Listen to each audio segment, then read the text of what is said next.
after Shannon left, including my relentless pursuit of women for a few months the next winter, my indecision before marrying Julie, and my frustration upon learning of Julie's betrayal. For a group of migrant laborers of questionable legal status, their insights into their token gringo's mind were as clear and strong as their work ethics. Shannon also shared her experiences. After a semester, she switched from petroleum engineering to a 5-year professional certification program in environmental sciences. She required only an internship to graduate in August. As part of her college experience, she pledged CHIO, participated in Rush, attended all the mandatory mixers, and got to know many nice tech students along with a few individuals of questionable character. She had been a cheerleader throughout her undergraduate years and was honored as all-campus beauty during the 3 years she allowed her sorority to nominate her. University had been the experience she sought. She learned a lot about people and pretenders, and she was on track to graduate summa cum laude if her internship supervisor, an individual with the unique name of River, graded her favorably. 2 weeks into her internship, she felt optimistic about her chances. Perhaps the best outcome of the barbecue was that I gained a roommate, a senior intern for Pitaya Ventures LLC. When we stumbled inside to clean up and get some rest, I discovered that she had claimed the closet in the spare bedroom as well as part of mine. Seeing the colorful athletic shoes and high heels hanging on racks I had never noticed before was intriguing, as were the stylish dresses in the other closet. "Pretty confident, weren't you?" I remarked with a raised eyebrow. "Of course I know you can't resist me," she replied playfully, "especially in the shower." With that, she got changed quickly and made her way into the shower. Although the space wasn't meant for two, I managed to join her, and we closed the door behind us. We shared enough room to wash and rinse each other, taking turns to ensure we were both clean. I attempted to tease her in a more playful manner, but she was having none of it. No, she insisted. "We can have fun later, but not in here." Despite her protest, I couldn't help but be a little mischievous, causing her to shiver with surprise. The playful banter continued as we enjoyed our time together. She told me it was just 2 fingers, but it felt like a lot more, like something big. She laughed at my movement, cleaned me up a bit, and teased me, all while having wet hair. She was truly the most beautiful person, looking so good in such a messy situation. I dried her off, then she dried me, and I playfully chased her to the bed. She jumped into the air and landed with her head at one end and her feet near the headboard. It was the kind of invitation that made her wishes clear. The connection we had was amazing. I enjoyed every moment, feeling happiness all around us. We both were focused on each other, not paying attention to anything else. After a while, I turned to her, lifted her up, and set her down gently. "Now let's get cozy and enjoy this together." You can't imagine how wonderful it felt to be so close, sharing that special connection. It was as if everything else faded away and all we wanted was to be together. I'm not sure how we ended up so tired after all the excitement, but we did. When I woke up early in the morning, she wasn't in bed anymore. I felt a bit sad, but I loved listening to her humming a happy song. She welcomed the new day and even insisted on making my lunch if I made hers. There's no way to describe how cute Shannon looked in her clothes. I knew we needed to have a conversation soon. I had fallen right back into my feelings for her, and I needed to make sure this wasn't just a short affair. I said seriously, "Shannon, we need to talk." She replied cheerfully, "Okay, you're my supervisor, so we'll drive together today. We'll have plenty of time to chat, but we should hurry so we're not late for our appointments. Let's get ready. Then we can talk." She was right. We were 5 hours away from Santa Fe, and even our lunch plans would be in trouble if we didn't hit the road soon. She chose the tan suit instead of the black pinstripe, along with brown boots and a stylish hat. I got dressed as she suggested, went to the dressing area she had used, and received her approval. "Load all your things and put my bag in the back seat. I'll be ready in 5. She wore a nice beige dress with a red belt that ended at her knees, and her shoes had 2-inch heels. It was casual business attire, just like my light suit, and we looked good together. The friendly comments from the workers heading to the fields confirmed my thoughts as I escorted her to my truck. She made everything look great. We were halfway to New Mexico before I remembered we needed to talk, but I wasn't sure how to start the conversation. Finally, I said, Shannon, there's a strange similarity between your last internship and this one. You show up unexpectedly, we chat and have drinks, and then things heat up. I need to know if this is just a quick fling again or if it means something more. I can't bear watching you leave again. She laughed, shook her head, and replied, "Well, let's see what has changed between then and now. I was 18 when I came before, dealing with college and its temptations. Now I'm 23 and just a few months away from graduating. Do you see the difference? Last time I visited, did I bring a lot of my clothes and take over your space? Was my last internship officially part of my college program like this one? Are you noticing any clues yet? Let's try another thought. Did you ever think that my coming to see you just days after your divorce might not be a coincidence? You've been getting updates about me through my brother, and I've kept tabs on you too. Surprised? And here's my truth. I fell for you hard during those 3 days. I hoped every day that you would be free after I finished school. I was heartbroken when I heard about your engagement, and even more so when you got married. Then Brad got suspicious about your fiancée after running a check and discovered the name Jack Higgins. He wanted to wait for the full report before telling you, but he suspected she was being unfaithful. I know you, and I knew that wouldn't sit well with you, which made me hopeful. When things went wrong at the reunion, I felt bad for you, but good for myself. I made my plans and was ready when the final decision arrived. I may have had help from your friends at the camp, and they might have shared some information about you and how you feel. River and Katrina may have added even more details, and River might have spoken to the dean to make sure my internship was with Pitaya Ventures. I can't say for sure if any of that is true because I made some promises and I keep my promises. But the main point, Theodore Monroe, is that I love you and I want to sleep next to you every night for a long time. Hopefully as Mrs. Theodore Monroe Carr. Any questions? Not really. I think you explained things well. I'll tell you more later, but we need to focus on the agenda and our responses to the questions from the Assistant Land Commissioner and the State Director of Oil, Gas, and Minerals. She turned, grabbed her shoulder bag, took out her laptop, and shared a response from River along with some instructions. His responses were not required, but were helpful. I joked that she had earned the right to provide the answers, and I would add my own touch. She started to argue, but then sighed and agreed, going over River's responses and her notes. Since I was paying, they chose a fancy restaurant and reserved a private room. I noticed Greg's reaction to my associate. He has always liked women. Amy surprised me more. She is smart and talented, and she dislikes any suggestion that she used her looks to get ahead, which she didn't.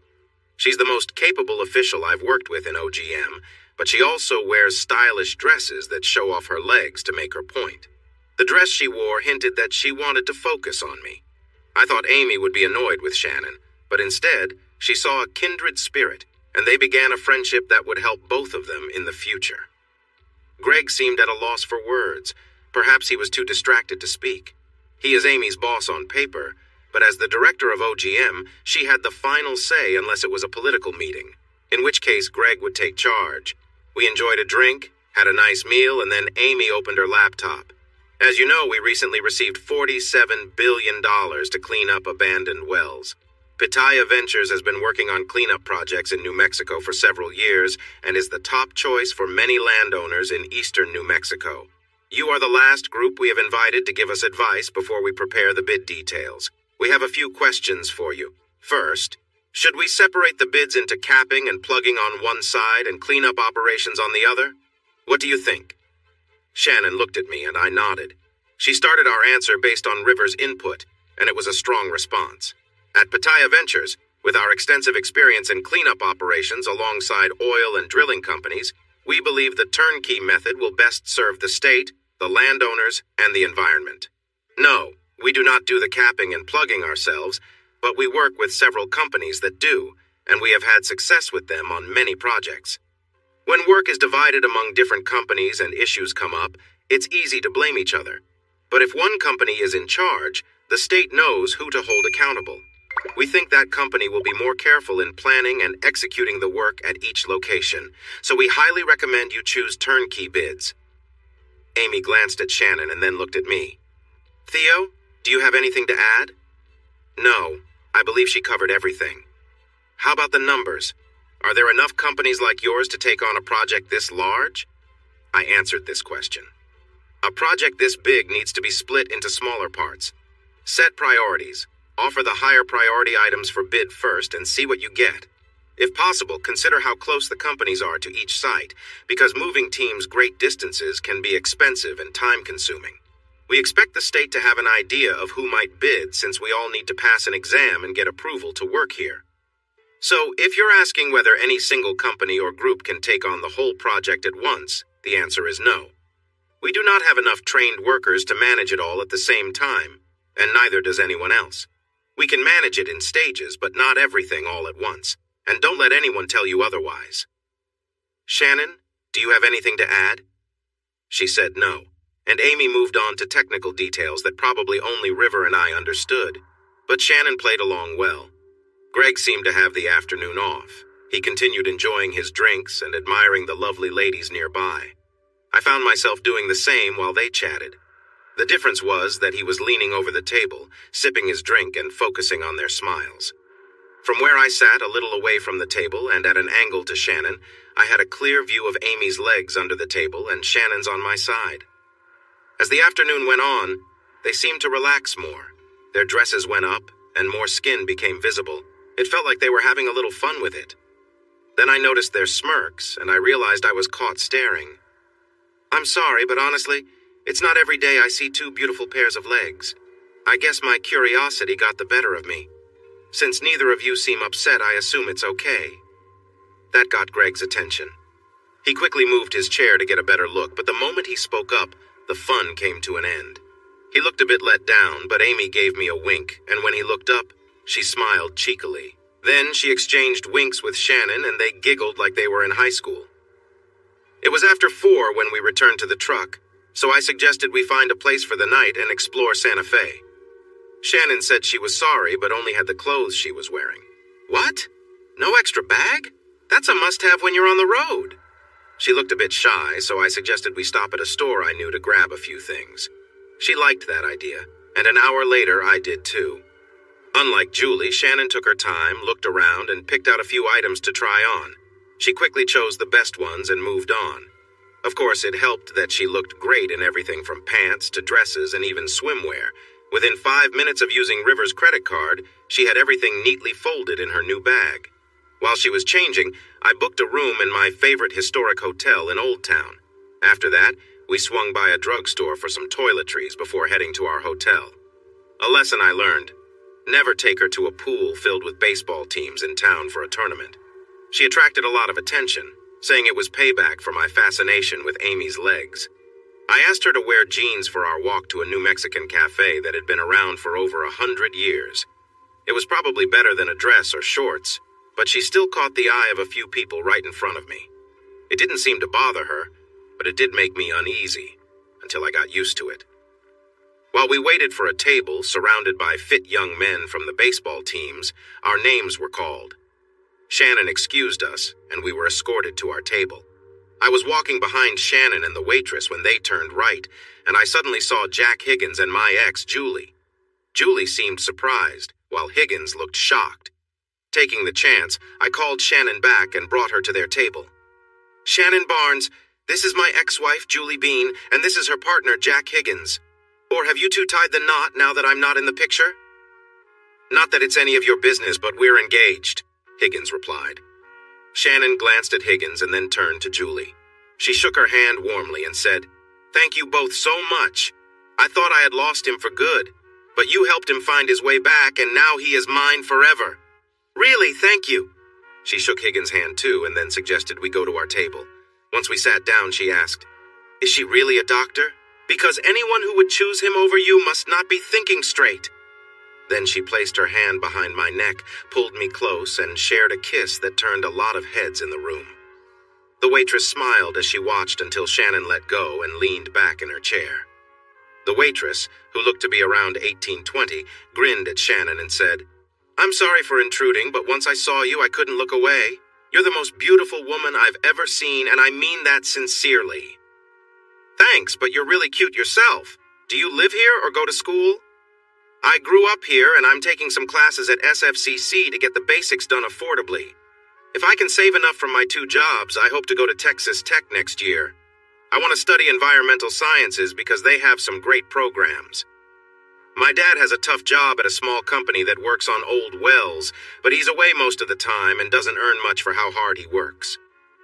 Now that you've heard my story, sorry for the ramble, can I take your drink orders? She came back with our drinks, took our food orders, and hurried off to place them. After chatting with us, she looked a bit shy as she walked away. I noticed the determination in her step, and I felt sorry for her situation. You'd be into her if I wasn't here, right? She's attractive. Not at all. If you weren't in my life, sure, but I'd help her find a better job than this. She's had a tough upbringing, facing challenges from society and peers. But what she lacks in confidence, she makes up for in drive. She'd be a great worker until she left for Lubbock. Shannon flashed me her bright smile and playfully touched my leg under the table. I returned the favor until she started to look uneasy and said, "You need to stop that right now, or I'm going to make a scene." "Go ahead, Sally," I replied, as I continued my actions discreetly. She took my hand and pulled it away, sitting up straight and closing her legs. The couple at the table next to us seemed to enjoy the moment, smiling knowingly. I removed my hand and casually wiped my mouth, taking a moment to enjoy the flavors. The lady nearby blushed and crossed her legs, while the man chuckled softly but kept his attention focused. Mama was going to have an interesting night. Our cheerful waitress returned with our food. After serving us, Shannon asked, "When do you finish work tonight?" "Not until 9. I don't have to close, but I'll be busy until then. We're across the street at the old Santa Fe Inn. Why don't you come visit us? We might have an interesting offer for you." She looked at Shannon, then at me, and turned red. Leaning in, she quietly said, I don't have much experience. I'm worried you might be let down." Shannon's amusement was clear as she tried not to laugh.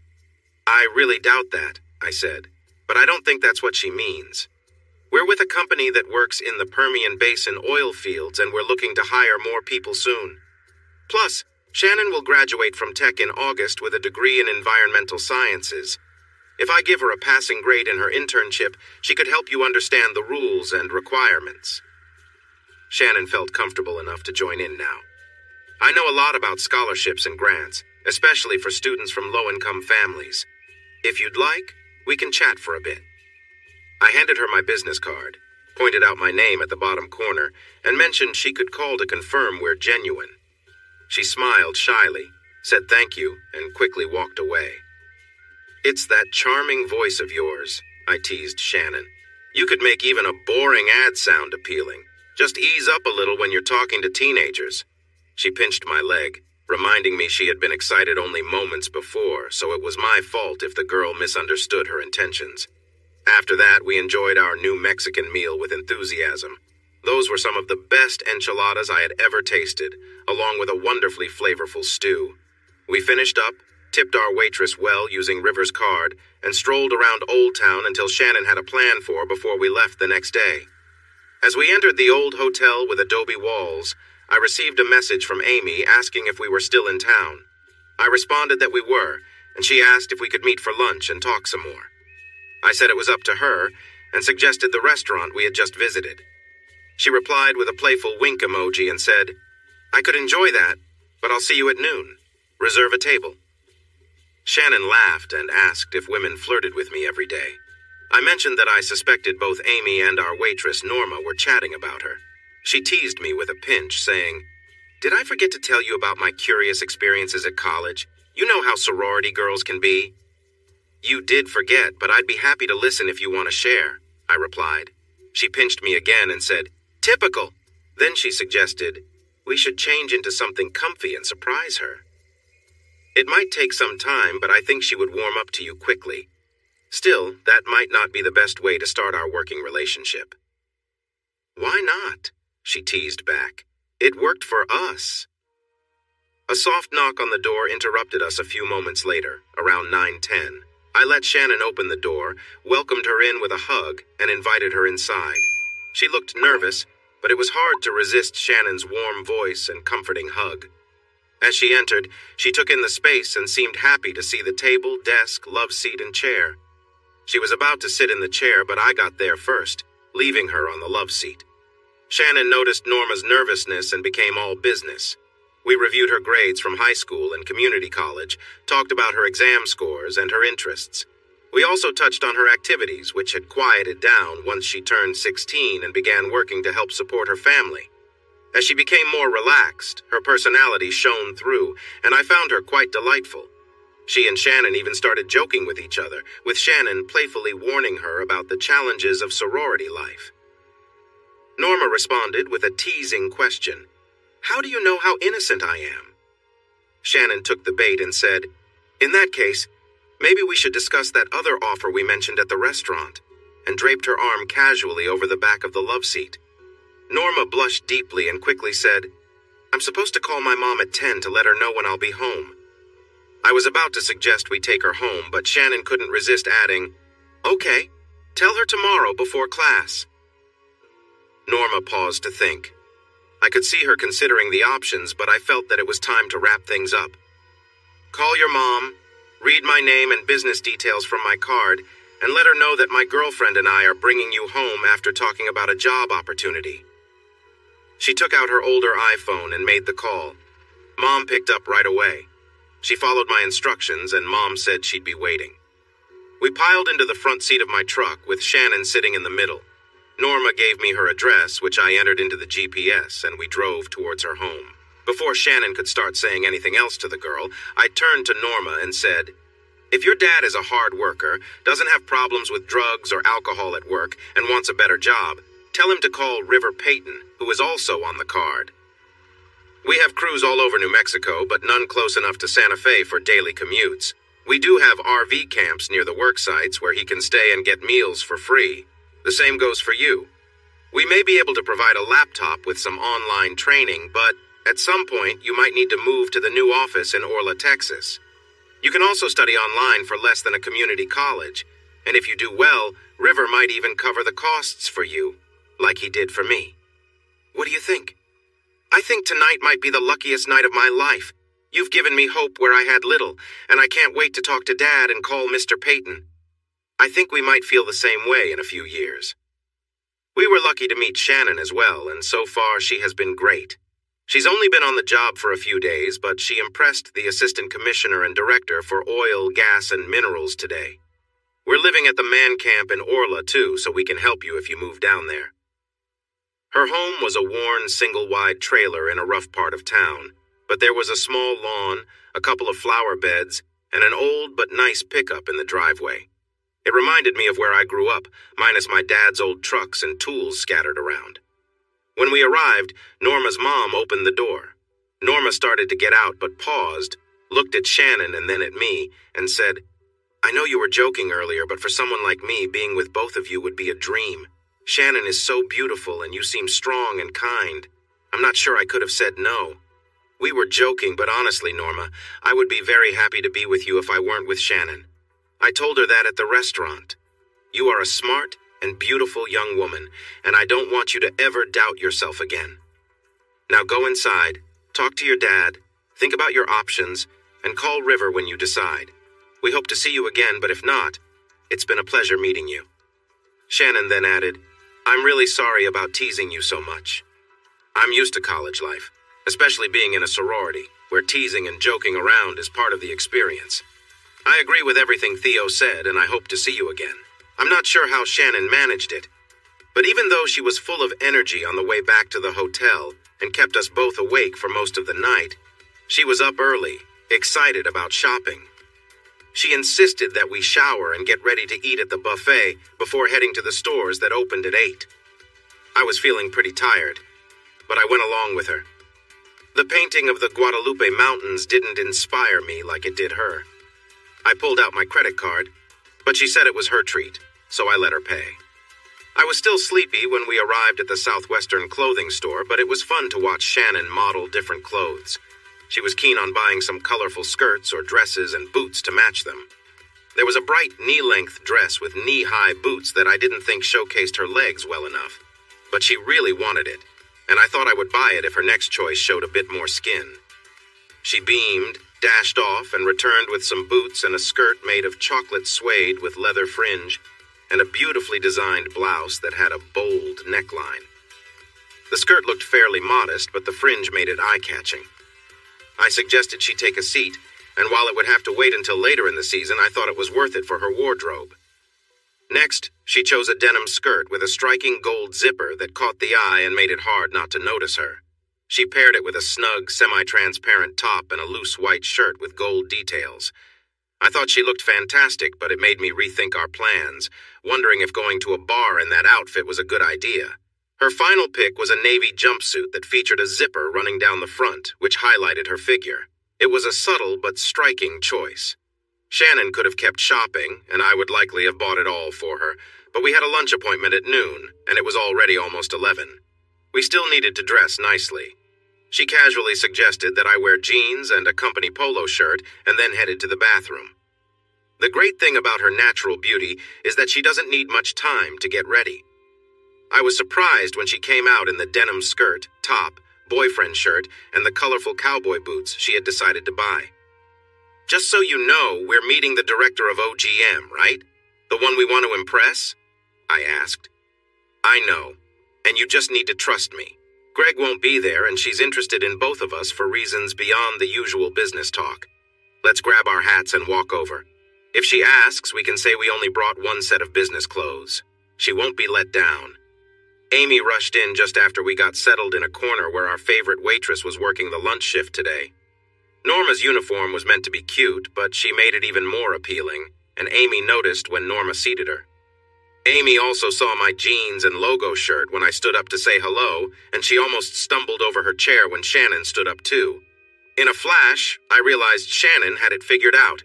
Amy might be a stunning blue-eyed brunette, married with 2 lovely kids, but she had a playful side. I wondered how many others knew this about her. Shannon picked a square table and Amy sat between us, looking a bit uncertain about which side she wanted to join in on today. Shannon apologized for our casual attire and shared our made-up reason.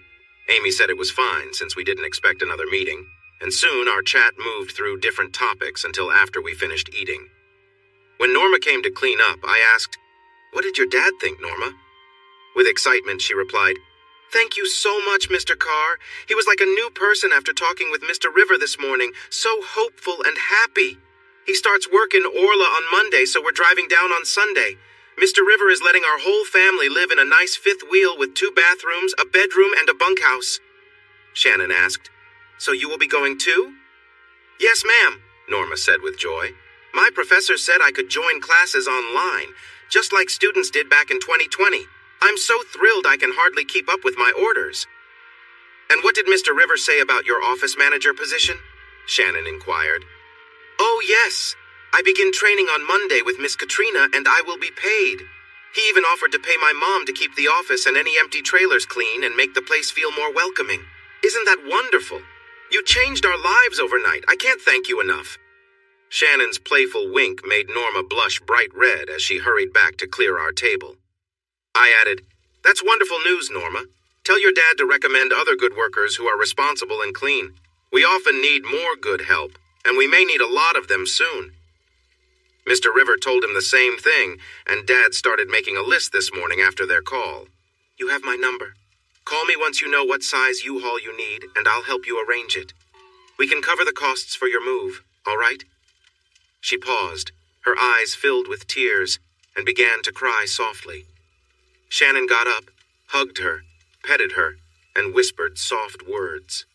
She soon calmed down, looked determined, and came over to my side of the table. She leaned in, wrapped her arms around me, and gave me a kiss on the cheek. Shannon smiled brightly, and then Norma said, "You are like some kind of savior or angel. I shared my sad story, and you made everything better for me and my family. I'm so overwhelmed I can hardly think, but I can't wait for Sunday. Thank you for being so kind." She went back to her work, cleared the table, and left. Amy had watched quietly, but now she spoke up. "This is what I found out about you and River Peyton when I checked with landowners, state inspectors, and other oil service companies. You pay your staff well, provide housing, food, and insurance, and take care of their families. Because of this, you have the best workers in the oil field. That's a smart business move. I can't say much about the bid sheets you will receive soon, but you should prepare for more workers and equipment. I think you'll need it." I paid while she and Shannon chatted, and then we walked her out to her car. She opened her car door and paused. "I don't think my little disguise worked on you two. I knew yesterday it didn't fool Shannon. I have to be careful for obvious reasons, and I care about my husband and family, but if either of you ever wants to hang out, just let me know." She got in and I shut her door. She backed out and drove away. "Well, I guess I did great," Shannon cheered happily. "You did, and it annoys me," I replied. "I've known since we met that I'd have to spend my life keeping you safe from some guys, but now I worry about some women too. It seems like everyone likes you." She laughed. "I can only speak from high school and college, but yes, that seems to be true. I do catch the attention of some people, and some are not so nice, so you definitely need to protect me." I stopped at the desk to pay for late checkout, and then went through more playful banter with my spirited friend before we collected our things and drove away as the sun began to set. We arrived home around 11, so we dropped our bags in the other bedroom and went to bed. That simple choice would change our lives the next day. I woke up before her and enjoyed watching her sleep. Her wavy golden hair framed her lovely face, and the gentle curve of her neck was all that showed above the sheet. I could have watched her for hours. To me, she is as beautiful as famous art and legends. My view may be shaped by love, but it is what matters most to me. I still believe I am right because of how people react to us. Her bright green eyes opened.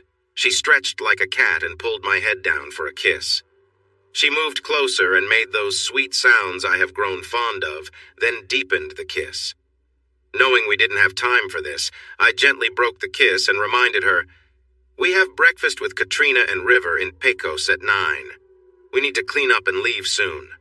She sighed in frustration, but got out of bed and hurried to the bathroom to shower. I needed to step out for a moment, so I went to the parking area outside. In a place like this, it felt okay to do that. She soon emerged, wrapped in a towel, and playfully urged me to hurry. I laughed as I took my shower and moved things around the room to find my boots from last night. I noticed some papers, but didn't pay them much mind. She did, though. "What's this?" she asked, holding up tickets to a reunion. "Something I let Julie talk me into. I forgot about it. Just tossed them out." "No way. You never tell anyone about your hometown or family.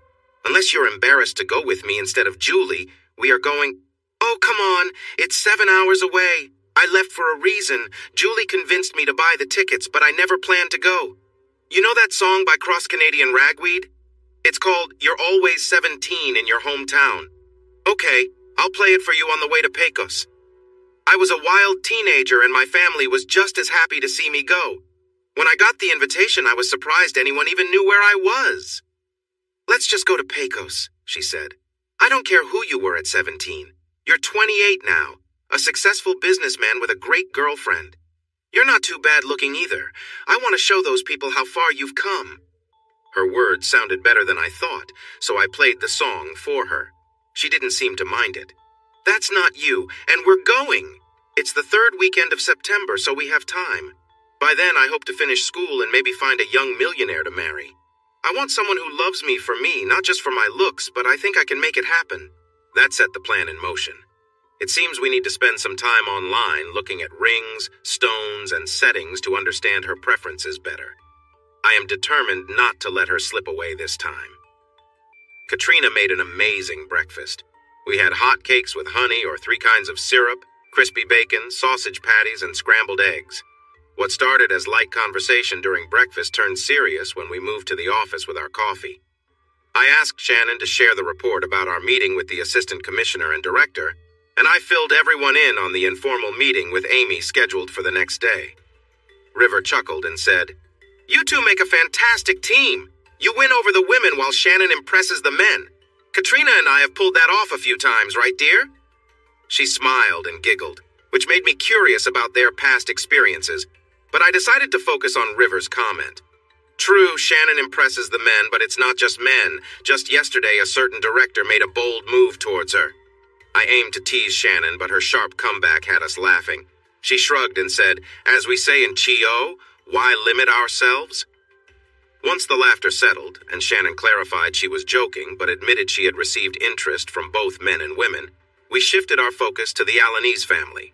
Mom, Karen Stockton Alanese, a striking blonde with blue eyes, was cut off by her family after her second year in college for marrying someone from a different background.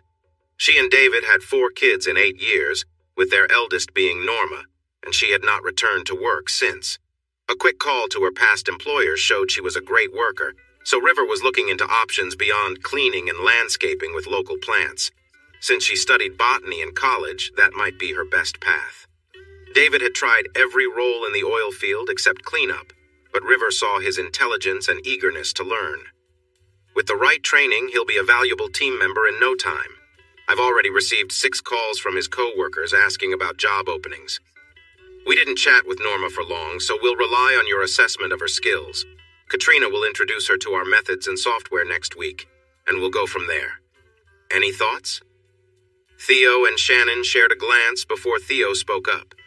First off, she has a pleasant appearance, so keep that in mind for your plans. Also, we found her to be smart and quick, and we believe she possesses the strong work ethic needed to balance a job and take classes. She gets embarrassed easily, but she's a young woman ready to grow, so having a job and support for her college studies should help her do that. We think she has faced some tough situations with people who have power and money, but she has stayed strong because she cares about her family. We believe her confidence will grow with her success, but she can be jumpy and easily scared. Shannon showed that when she teased her the night we first met. This could be a challenge when she deals with upset suppliers, competitors, and stubborn government offices, so we should consider that too. She will be a project, but I believe she will become a great and loyal employee we can rely on for years. Katrina said, "Wow, I'm impressed, Miho. You focused on her feelings and emotions instead of just her looks. This shows how much you've grown since a few years ago." Well, having you, Glenda, my wife, and someone I can't forget, has helped me learn more about the feelings of women. I might not fully understand it, but I try my best. Shannon, what do you want to add? I want to know who the one you can't forget is. Look in the mirror, I joked back. She jumped up, walked around, and sat on my lap. She gave me a sweet kiss that lasted until River warned, "Okay, that's enough, or we won't get anything done today. And young lady, as your internship supervisor, I can assign you to someone else so my partner can work." She bounced up, saluted, and said, "Yes, sir. I'll be more careful from now on, sir." River laughed, and Katrina shook her head. "She has you figured out, honey. You don't stand a chance, so don't even try." Shannon smiled at Katrina, then became serious. "Can you explain why he doesn't want to go to his high school reunion? He's successful, so I think he'd want to go back and show off to his old classmates. Brad certainly did that a few months ago." "That's not my story to share, sweetheart, but I will say he connects with Norma and her family on a personal level. You should talk about it, but he is very shy when it comes to discussing his family, his school, or his hometown." "I'm right here, you know," I reminded them. "Are you really? Or is part of you still hidden?" Shannon replied. I looked at Katrina, then River, and asked, "So what does our day look like?" All I had planned was this breakfast meeting. Sure, we could sit here, drink coffee, and chat all day, but the purpose of this meeting was for you to tell us about the luncheon with Amy Wentworth. I haven't heard much except that she showed interest in our intern. "Anything else we should know?" River asked. "Actually, she hinted that we would be very happy when the bids come out. She suggested we should start preparing so we're ready to go when the contracts are awarded. That's how I understood her message, right, intern?" "Pretty close. She was a bit more subtle, but that was the general idea," Shannon confirmed. "Good. That's exactly what I wanted to hear," River said. "Shannon, are you ready to do whatever it takes if that's what she expects?" Shannon grinned. "Oh, definitely. If it comes to that, I'll make sure we get those contracts." The group watched her closely, unsure if she was joking or being serious. After a long pause, a small smile finally broke through on her face. "Okay, you had me fooled there for a second." River laughed.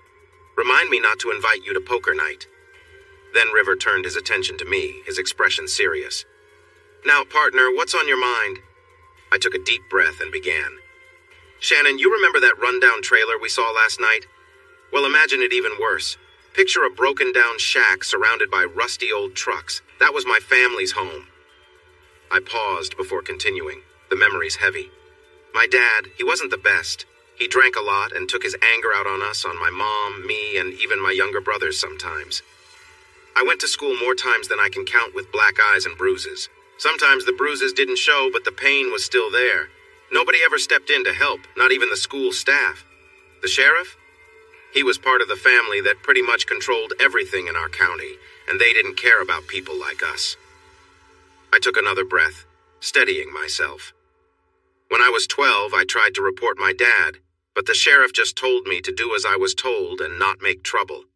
The beatings didn't stop, but I stopped being afraid. By the time I was 14, I was ready to stand up to him. One night, when he was drunk, I confronted him. I made it clear that the abuse was over and that things were going to change. The room was quiet as I finished, everyone understanding what I had left unsaid. I got off him, tucked the gun into my pants, and told him I would be more aware from now on. If he ever hurt Mom or my brothers, I'd make sure he regretted it. That set the tone for our relationship during high school, but I worried that one day he might find a gun like mine and hurt me while I slept. He did start to notice my achievements in sports, even if he first said I was wasting my time playing games instead of working. I reassured him that I would work on weekends and throughout the summer, but during the school nights, I would practice and play sports. I told him it was my life and he could deal with it. So I played on. I found success in sports, gaining recognition for myself, the school, and our town. He managed to get some jobs thanks to my efforts. He even received praise for my achievements, mistakenly believing they reflected on him or that he had a hand in my success. In a way, he did. The school staff catered to the Smithermans and other wealthy students, but by the time I turned 17, they knew better than to challenge me.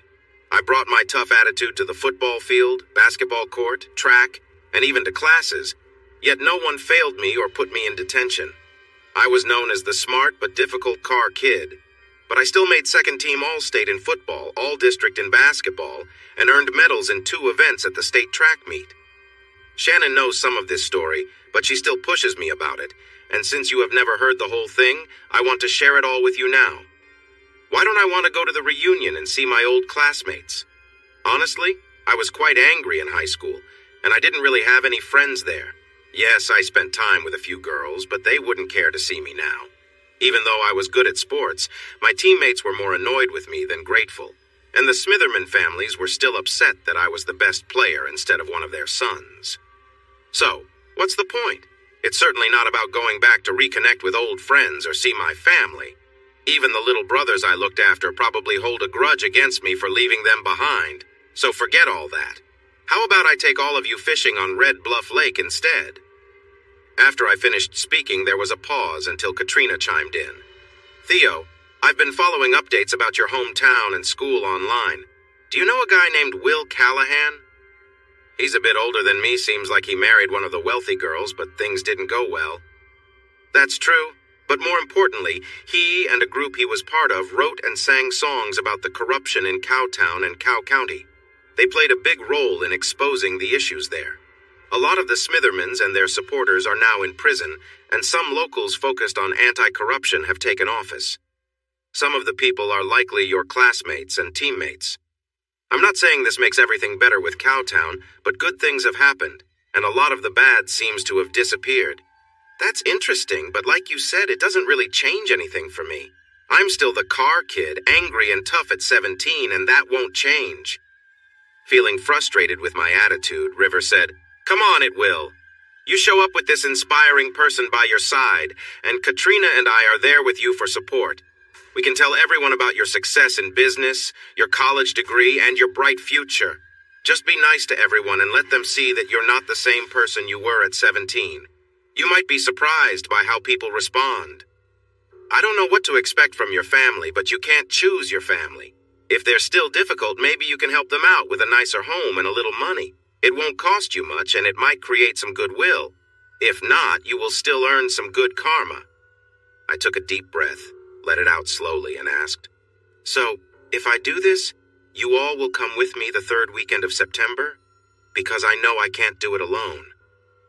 They all agreed, and then River joked about how I was so confident at the reunion in Santa Fe, but nervous about my own. I didn't respond, but many thoughts raced through my mind. The Alanis family arrived on Sunday to find a feast of goat, beans, and rice being cooked. There were more people helping them unload than they needed. The younger kids were excited about the nice trailer they were moving into. Mama shed some tears, Dad looked overwhelmed, and Norma gave hugs and thanks to everyone who helped with the move or made food for their welcome celebration. El Jefe, La Señora Jefe, El Segundo, and La Chica Linda received most of the praise, but we made sure to acknowledge everyone who did the hard work. Yes, we provided the goats and other groceries, and we let everyone know we would appreciate their help in welcoming the newcomers as they had been welcomed before. But it was the men and women who cooked, set up the party area, and moved the family's belongings who really deserved the thanks. They did receive appreciation, but Norma also gave a heartfelt thank you to Shannon and me, and she showed her gratitude to Mr. River and Mrs. Katrina.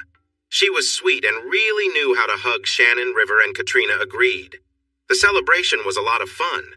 It was a chance to get to know Karen and David better and enjoy their lively kids. It ended at 10 because everyone had to work or train early the next day. Reports from the trainers were good, and it looked like we had really found something special with Norma, Karen, and David. It was also a pleasant surprise to see that the bid sheets we received on the orphaned wells looked like we had written them ourselves. Shannon and I gave each other high fives, and then I hugged her and gave her a twirl. Our intern surprised us all summer. She managed to smooth things over between Jerry, Doris, and me. They weren't really upset after I changed the story from one about a love triangle, and we kept a good working relationship. We even received new job offers from other ranchers after my adventures at the reunion. While we didn't secure new contracts from them, Jerry and Tom didn't seem bothered by us. After spending a day with Shannon, the ladies were impressed. Doris apologized for her daughter's behavior and shared that Julie felt truly sorry for her actions. A few days later, we were offered a contract for 30 more sections of land. I think Shannon will earn another A and keep her perfect grades, but it's too soon to tell. Shannon's graduation in mid-August was a nice break from the heat. We arrived in Lubbock a few days early to shop and relax.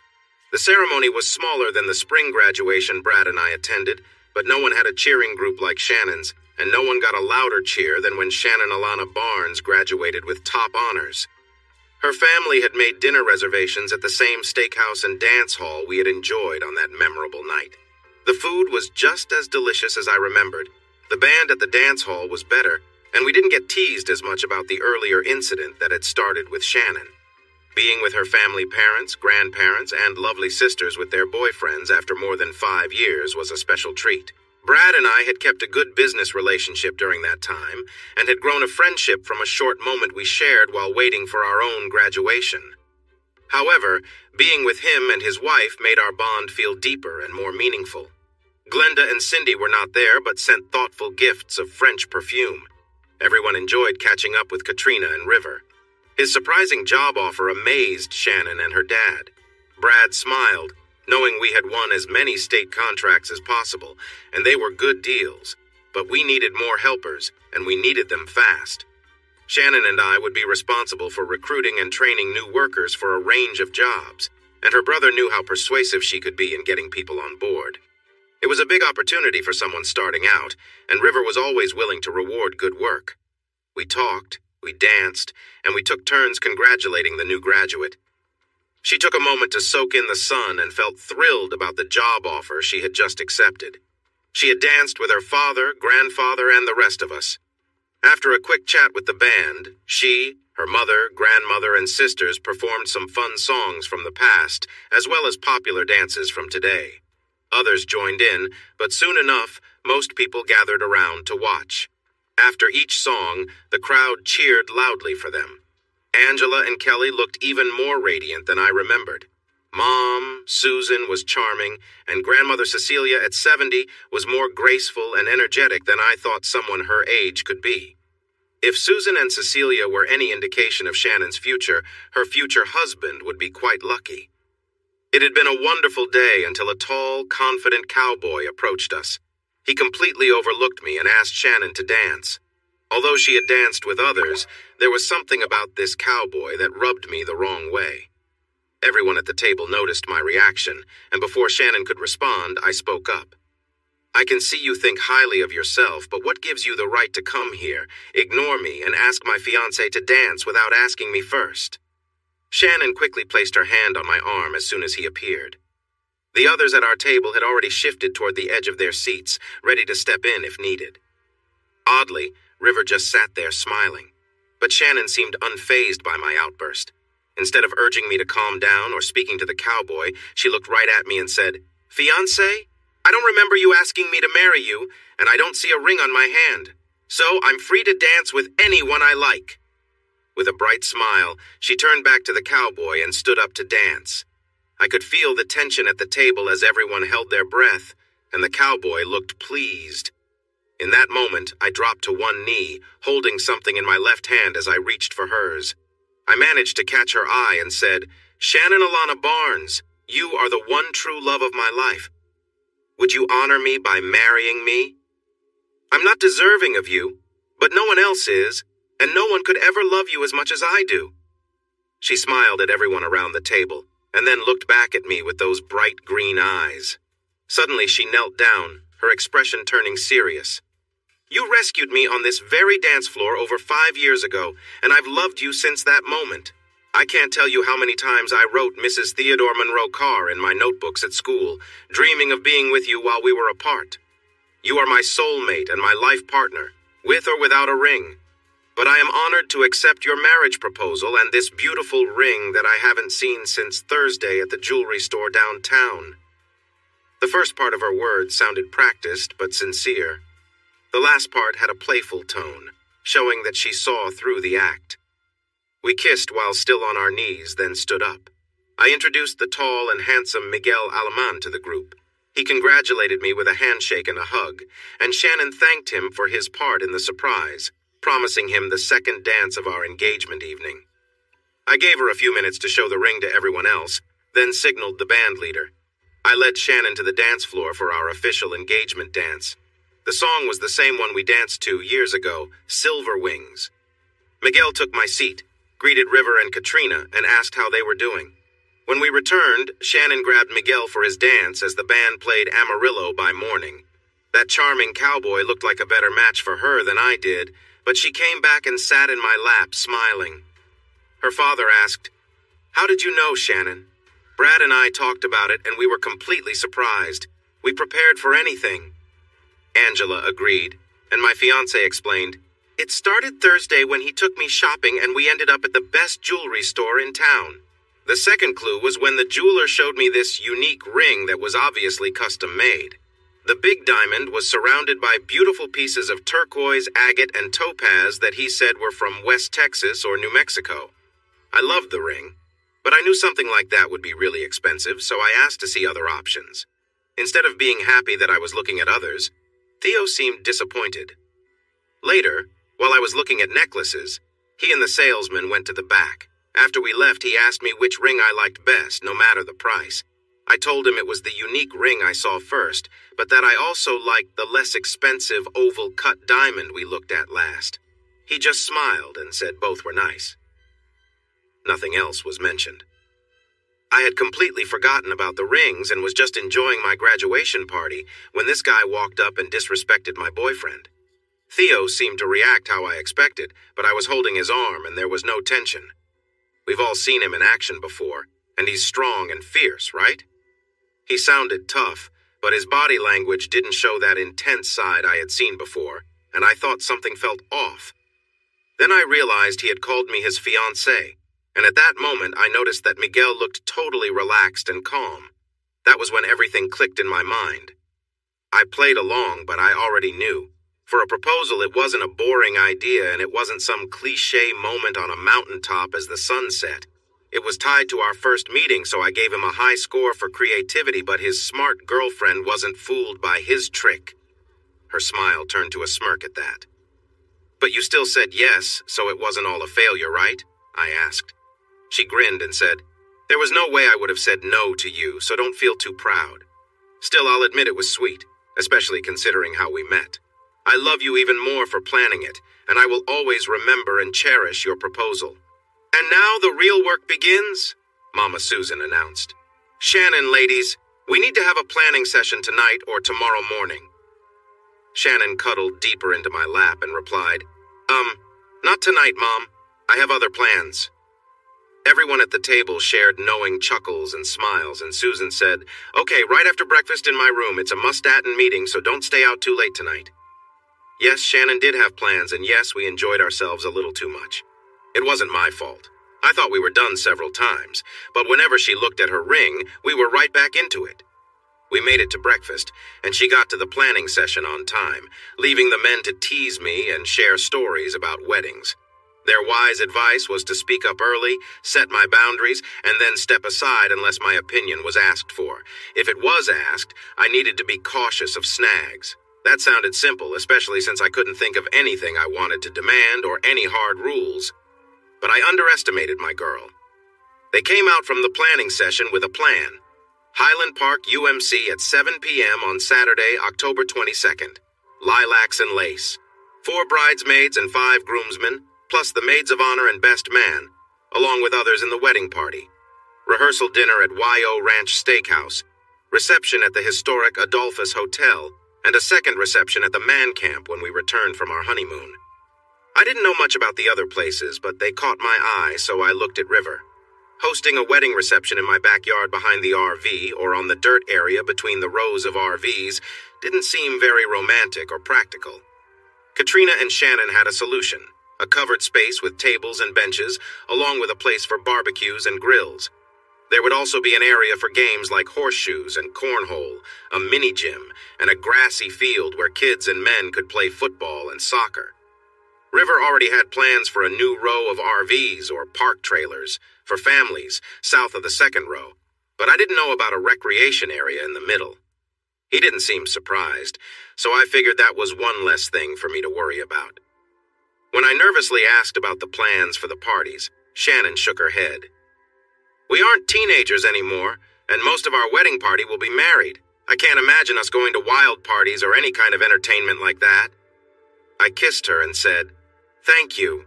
I wouldn't want to be out having fun like that with your brother, Dad, or even River. I'd just spend the whole time worrying about someone making a mistake and their spouses finding out." She laughed and said, "And the same for me.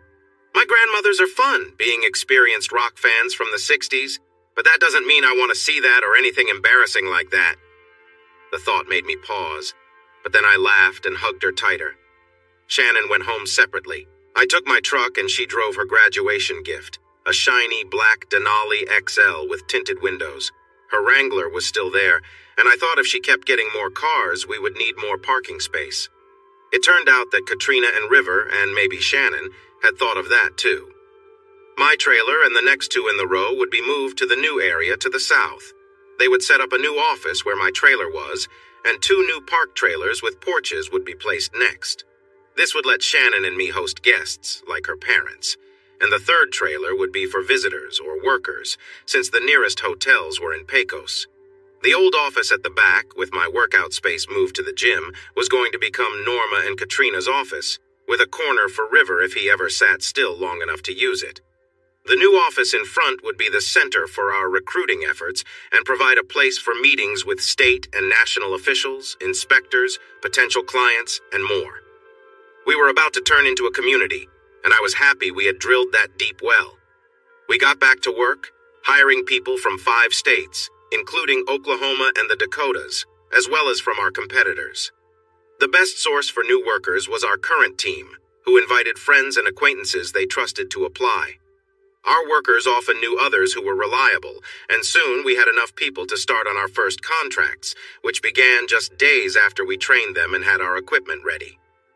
New teams meant we needed new foremen and crew leaders, and we had many good candidates among our experienced workers. With all these new leaders, we had to manage them well, so we set up a mix of in-person and virtual meetings to stay connected.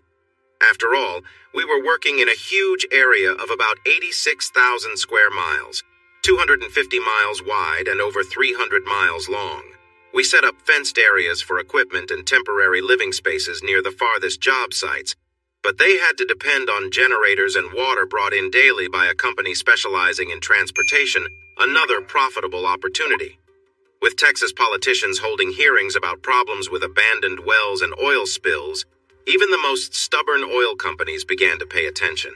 As leaders in our field, oil company executives and their legal teams toured our sites, visited our offices, or invited us to theirs to discuss potential business. I smiled at a few of them. River laughed at others, and soon everyone knew we were the right choice if they wanted proper cleanup and were ready to pay for it. Many lined up for our services while others tried to take shortcuts and ended up hiring us to fix their mistakes after the inspectors paid a visit. Our business was thriving, and we were adding a fourth row of trailers at the camp. That was after the reunion, though. The Eagle Ford Shale project had started before I left. So many hotels were built near the convention center for the reunion.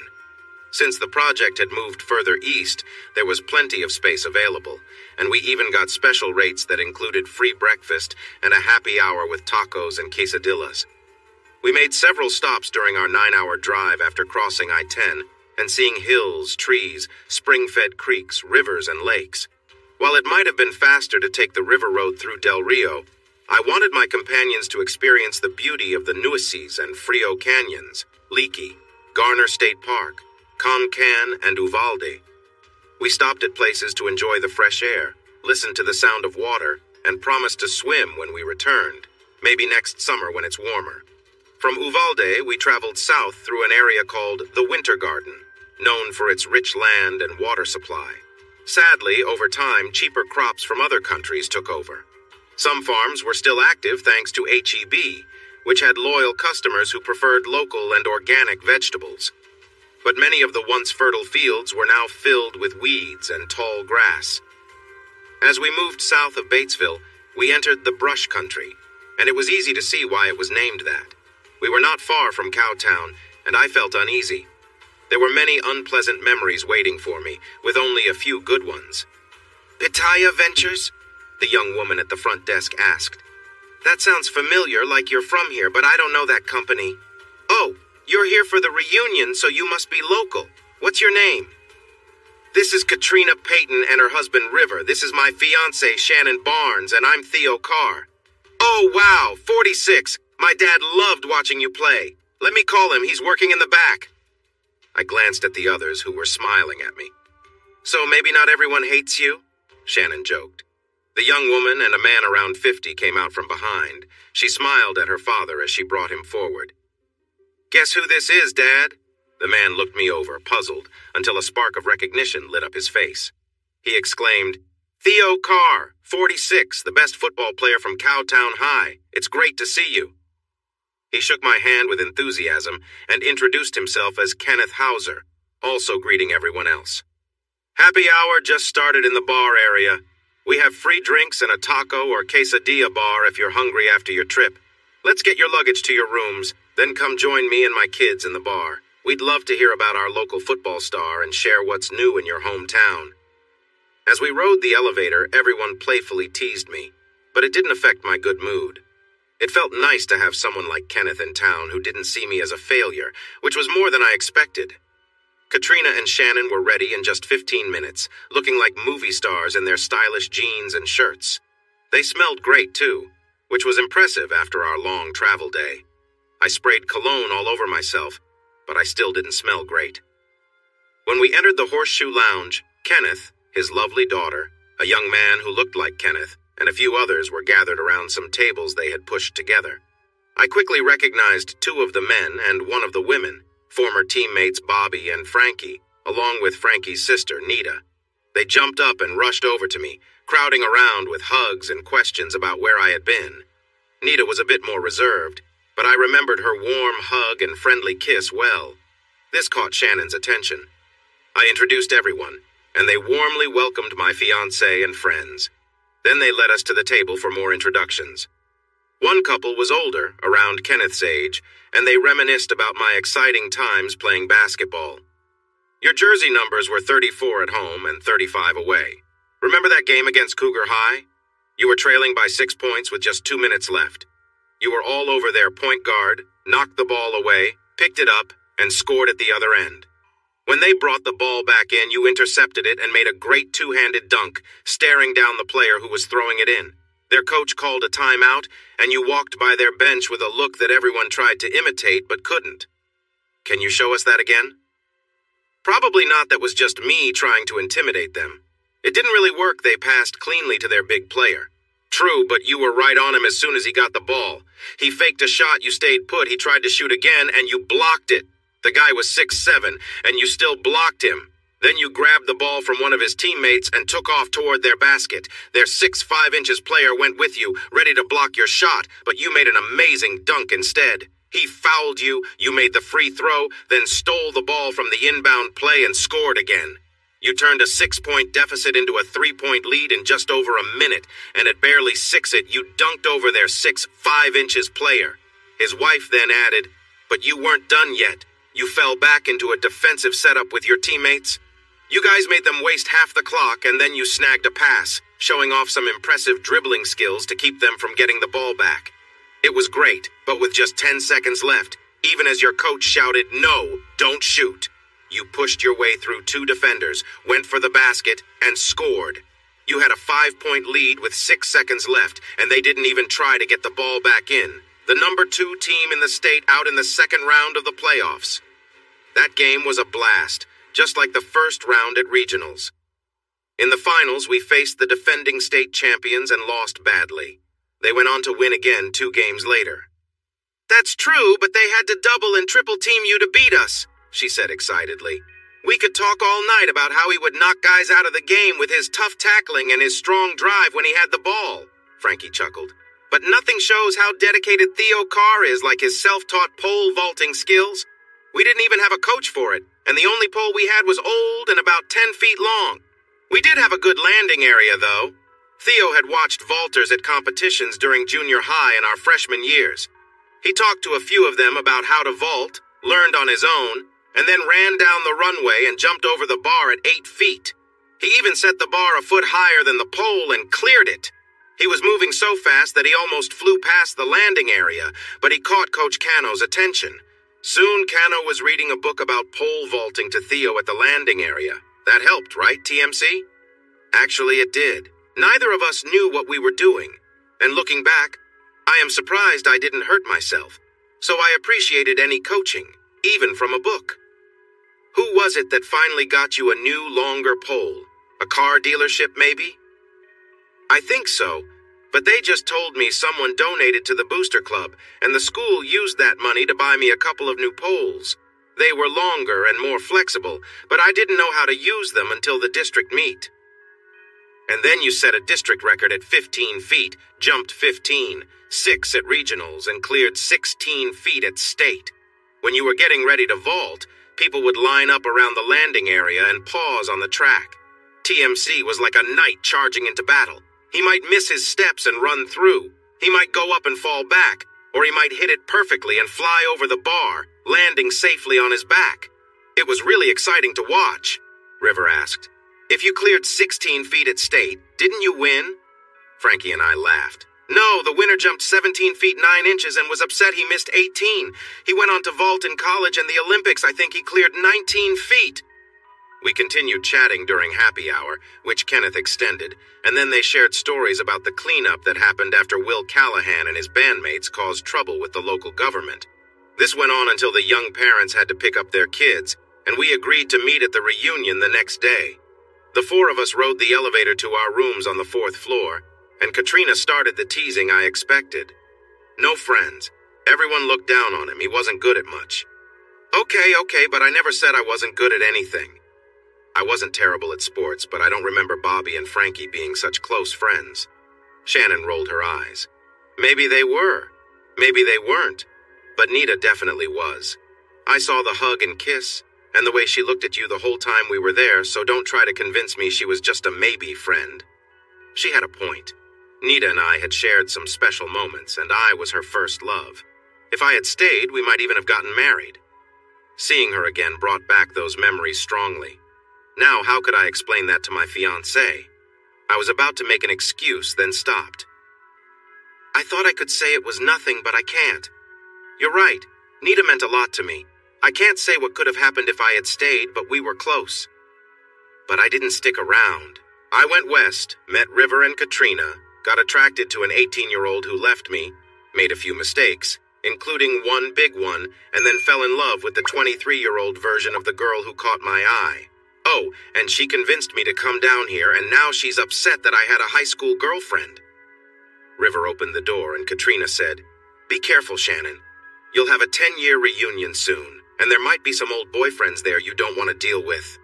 She paused, turned, gave Katrina a playful gesture, and then started laughing.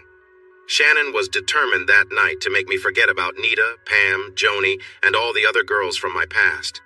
It was unnecessary, but nice. She had already taken the top spot in my heart, but a guy never gets tired of his partner showing how much she cares. The wake-up call was also unnecessary, but appreciated. I had a big breakfast because I needed the energy, and so did my partner. She looked a bit tired, but of course she had put in a lot of effort. I dressed for the luncheon in my best jeans, boots, and a polo shirt. I felt good and strong, like a classic tough guy. Shannon wore pretty sandals and a lovely sundress that showed off her shoulders and legs, making her look stunning. River saw her and exclaimed, "Wow!" Katrina laughed and said, "Looks like someone's ready to impress." I added, "Yeah, Cowtown hasn't seen anyone like her." And she smiled brightly. She was definitely making an impression. As expected, not too many people showed up. Many classmates had to work that Saturday, others couldn't afford babysitters, and quite a few thought a meet and greet was pointless with the reunion meal and dance happening later. The Smitherman family was there, dressed nicely, but Shannon and Katrina shone in their outfits. Katrina wore a lovely white sundress and sandals that suited her well. We didn't eat much, but my 3 friends were busy talking to everyone at the event. I noticed that the rich people seemed less full of themselves since Will Callahan hired lawyers to help with their problems. Some of their parents had ended up in jail. I realized we would never really be friends, but surprisingly, they bothered me less than before. There were a few moments that surprised me, like when 2 of the least favorite teachers I had looked down at me and whispered to each other after I said I was working in the oil field now. Katrina and Shannon couldn't let that go. Katrina spoke up, saying, "He's actually being humble.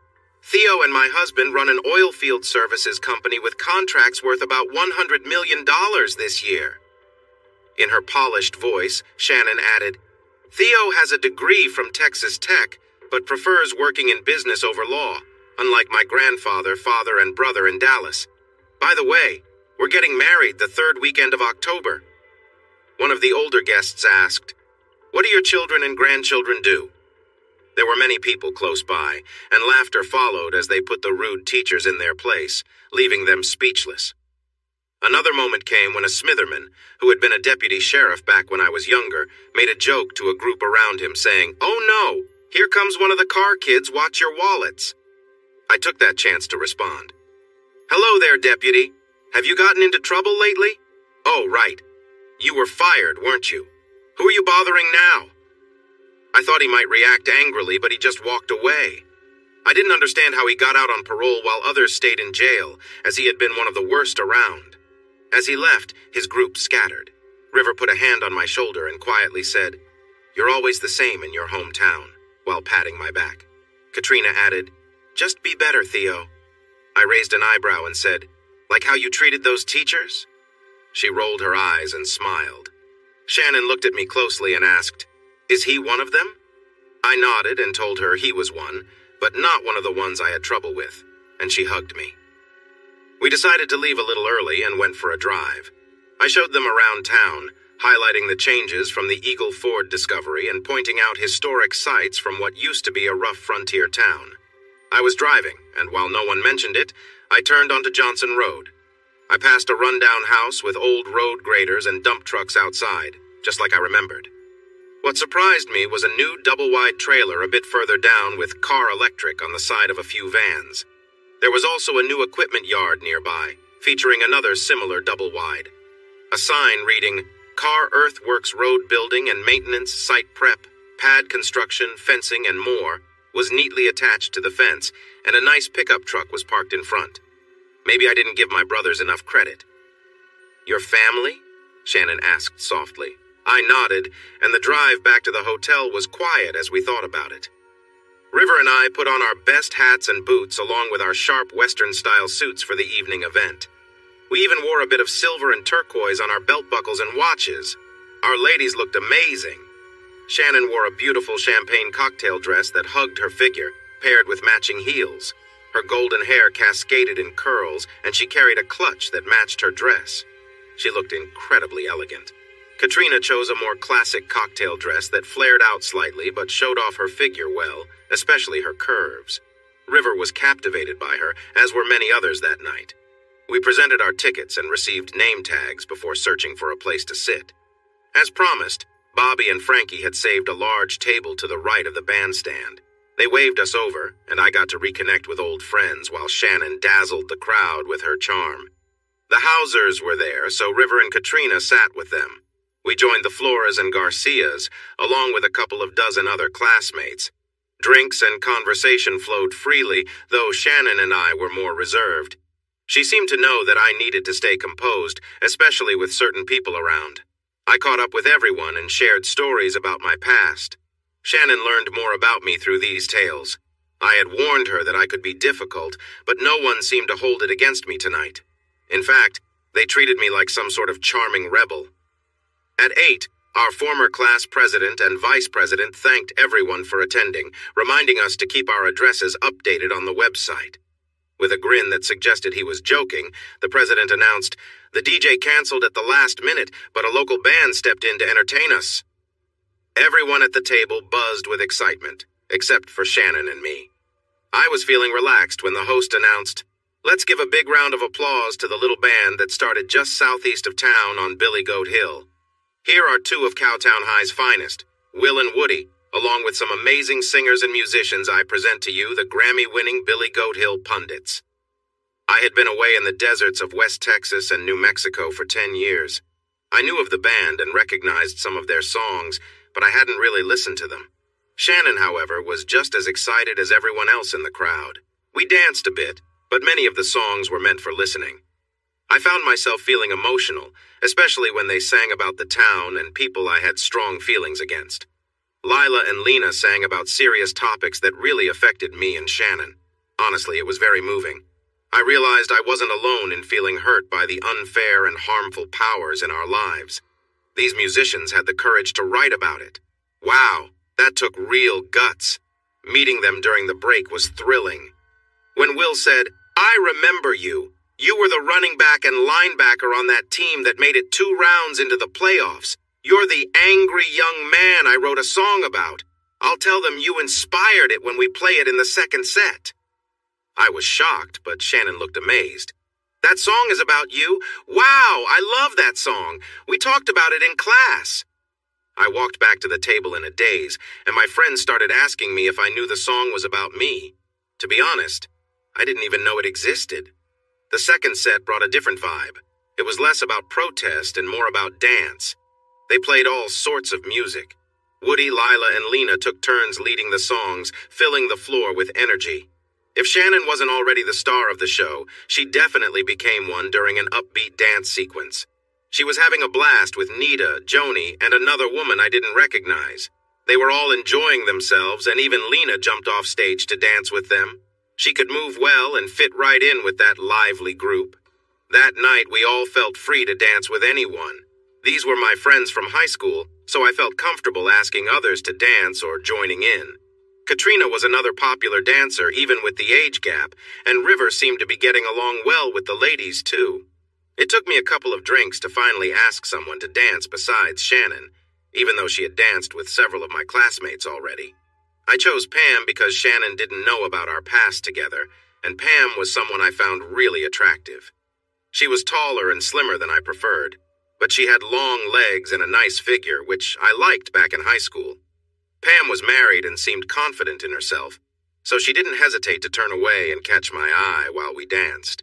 Her husband watched and cheered for her, which made her feel even more free and relaxed around me. I knew her husband. He was from a rival high school nearby and had a fun personality back then. It didn't seem like he had changed much. After the dance, I talked with Joe, Pam's husband, while Joni came to pick me up. This was a slow song, and the lights sparkled off Joni's long, straight hair, reminding me of happy times on Billy Goat Hill. She seemed to sense my thoughts and asked, "Are you thinking about the same memories? The soft music and lying on that foam pad in your truck?" I've forgotten many things about our town and high school, but the image of the full moon shining on you is not one of them, I said. She winked and replied, Me too, but let's keep that between us. Sound good? Sound good. As we danced, she moved closer to me and softly sighed. I sometimes dream I'm back there with you. You were amazing, and I bet you're even better now. You were fantastic too, Snow. You made high school much better for me until you got curious. What a silly girl I was. But Nita made that last semester nice for you, and just so you know, she's going to want to dance with you soon, so be ready. I looked around and saw Shannon enjoying herself with Bobby. Snow was right. Nita took my hand as soon as I returned from dancing, and I was a bit surprised when I heard the familiar beat. We had danced to that song many times before, and the smile on her face told me she was prepared for this moment. We moved in sync and danced around the floor, really enjoying ourselves. I appreciated that she kept a good distance since my fiancé was watching. Nita danced well, and we ended with a stylish move before I walked her back to our table. My fiancé was waiting, and she took my hand as soon as I was free. The BGH pundits were performing a touching song written by Will, as Woody announced before starting. Shannon pressed close to me, encouraging me to show off a bit during the turns of the song. The next song was another heartfelt piece, sung by Lena. By the end, I felt a strong rush of emotions, and Shannon had a small smile, as if she felt proud of her impact. Honestly, it seemed easy for her to get that reaction from me. All it took was a look or a gentle touch. There was a moment of anticipation. Will took the microphone from Woody and said, It took me 5 years after finishing school, a difficult marriage, and some tough lessons for me to stand up for what's right. This song is about someone from a tough background who stood tall against them at just 17. I can't promise every word is perfect, but it reflects the story that grew around this young man by the time he completed school, before he seemed to vanish. Listen closely, 46, and let me know during intermission how much rings true. Will's deep voice painted a vivid picture, and he did it well. He sang about the struggles I faced, my frustration with a school system that rewarded privilege, and how rules often changed based on background. He spoke out against a corrupt sheriff, stood up to 2 rough deputies, and challenged the people in power who tried to silence me for telling the truth about my family's troubles. The chorus of the song celebrated my strength and spirit, highlighting how my anger fueled my drive in sports, and how my peers tried to steer clear of my temper. The next chorus also touched on my choice to date outside my background. I still remembered the criticism Nita and I faced for that. I was relieved this was my first time hearing the song. It brought tears to my eyes, and I tried to keep my serious expression as the spotlight turned to me at the end. With Shannon holding me tightly and crying on my shoulder, it was hard to stay strong. But I made it through the song and the applause without showing any weakness. To do otherwise would have tarnished the song and the story it told. I nodded to Will in thanks, and he tipped his hat back at me. It was quite a moment for a car boy. The BGH pundits always played classic country and rock music during breaks, allowing everyone to dance with their partners or loved ones. Will, Lila, Woody, and Lena came over to Shannon and me, and Will asked, "What do you think?" I shrugged. I can't argue with what you sang. It doesn't bring back my best memories, but it's true. Lila chimed in. You wouldn't believe how emotional Will was while he wrote this. He was a bit grumpy for 2 days, and then he was really proud. We weren't sure about including what some called protest songs on our 3rd album, but Will told us his story and insisted we listen. He played and sang with so much feeling that we all paid attention, and even tough Woody started to cry. Lena added, when he finished, Will looked at Woody and said, "If only we had the courage to stand up back then." Woody admitted he didn't, but he was just happy that our first 2 albums made a difference. As you probably know, this became the first #1 on the 3rd album and even reached #2 on the pop charts. Will is a fantastic songwriter, and to create something so strong in about 18 hours incredible. Woody quietly mentioned, "Lena, it's his first time hearing the song. He's been working in the oil fields in Texas, and there aren't many radio stations out there." She covered her mouth in surprise and asked me, "So, what do you think of the song? I'm not asking if it's true like Will did, just your thoughts." I looked at her for a long moment, trying to stay composed enough to answer. Shannon's grip on me had loosened, but it tightened again. She said, "I've been holding this strong guy during the song, and now I can tell you he's moved, but he might not share that in front of others. He's usually pretty reserved around people, even though he's a big softy with me and his friends." That gave me the boost I needed. She's right, as always. Honestly, I was deeply touched. I had no idea anyone understood what I was going through. I only returned for this reunion because she and Katrina challenged me for avoiding a place I disliked and the people I thought didn't like me. It turns out they were right. There are many good people here, and luckily my old classmates and teammates are not holding grudges. I know I was not great in high school, and a lot of that was the anger Will expressed so well. I guess I was really angry and scared to show anything but my anger. So I looked at the world as an angry young man. I gave up a lot by acting this way, but it helped me get through each day and night. "Dude, you thought we didn't like you?" Frankie asked, surprised. "Not at all. We admired you. You did and said the things we wished we could but didn't have the guts to do. But when Will started taking down the bad people in charge, we had to decide if we wanted to join him or stay on the sidelines. And that's when you came in," Bobby added. "We got a group of several hundred together at Billy Goat on a cold winter night, and Sierra, Tim, and a few others urged us to stand up and fight back. I don't remember who said it first, but like TMC became our rallying cry. Honestly, if we seemed quiet, it was because we looked up to you, not because we didn't like you. You were what we wanted to be, but didn't have the courage to be." Nita then spoke up, her voice shaky with feeling.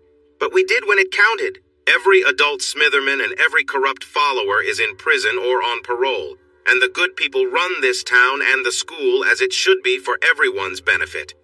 We weren't as tough as Theo in high school, but we were at age 23, and we finished what he started. Wow! Looks like I had a bigger impact than I thought." I pulled Bobby, Frankie, and his little sister into a group hug with Shannon and me and quietly said, "I care about you guys, but don't tell anyone I said that. It would spoil my tough image." When Nita said, "We care about you too," it might have sounded a bit too emotional, but Shannon didn't react, so I didn't either. Gary and Danny showed up with 2 trays of drinks, so we invited the band to join us and added more chairs. After one drink, which I gulped too quickly, Shannon asked Will to dance, and Lila joined in as well. I have no idea what my fiancé said to Will, but he looked really interested. I hoped it wasn't an invitation. Will is a charming guy, married and famous. Lila and I danced together for the first time. She moved gracefully and followed my lead like no one else. Lena grabbed me next, joking about me being a hermit living in a place without radio stations, which made me laugh. She was so fun to be around. How is she not married?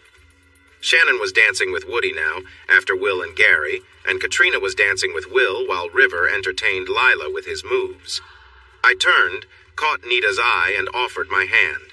She smiled and walked over to me. "That was quite a speech, little girl.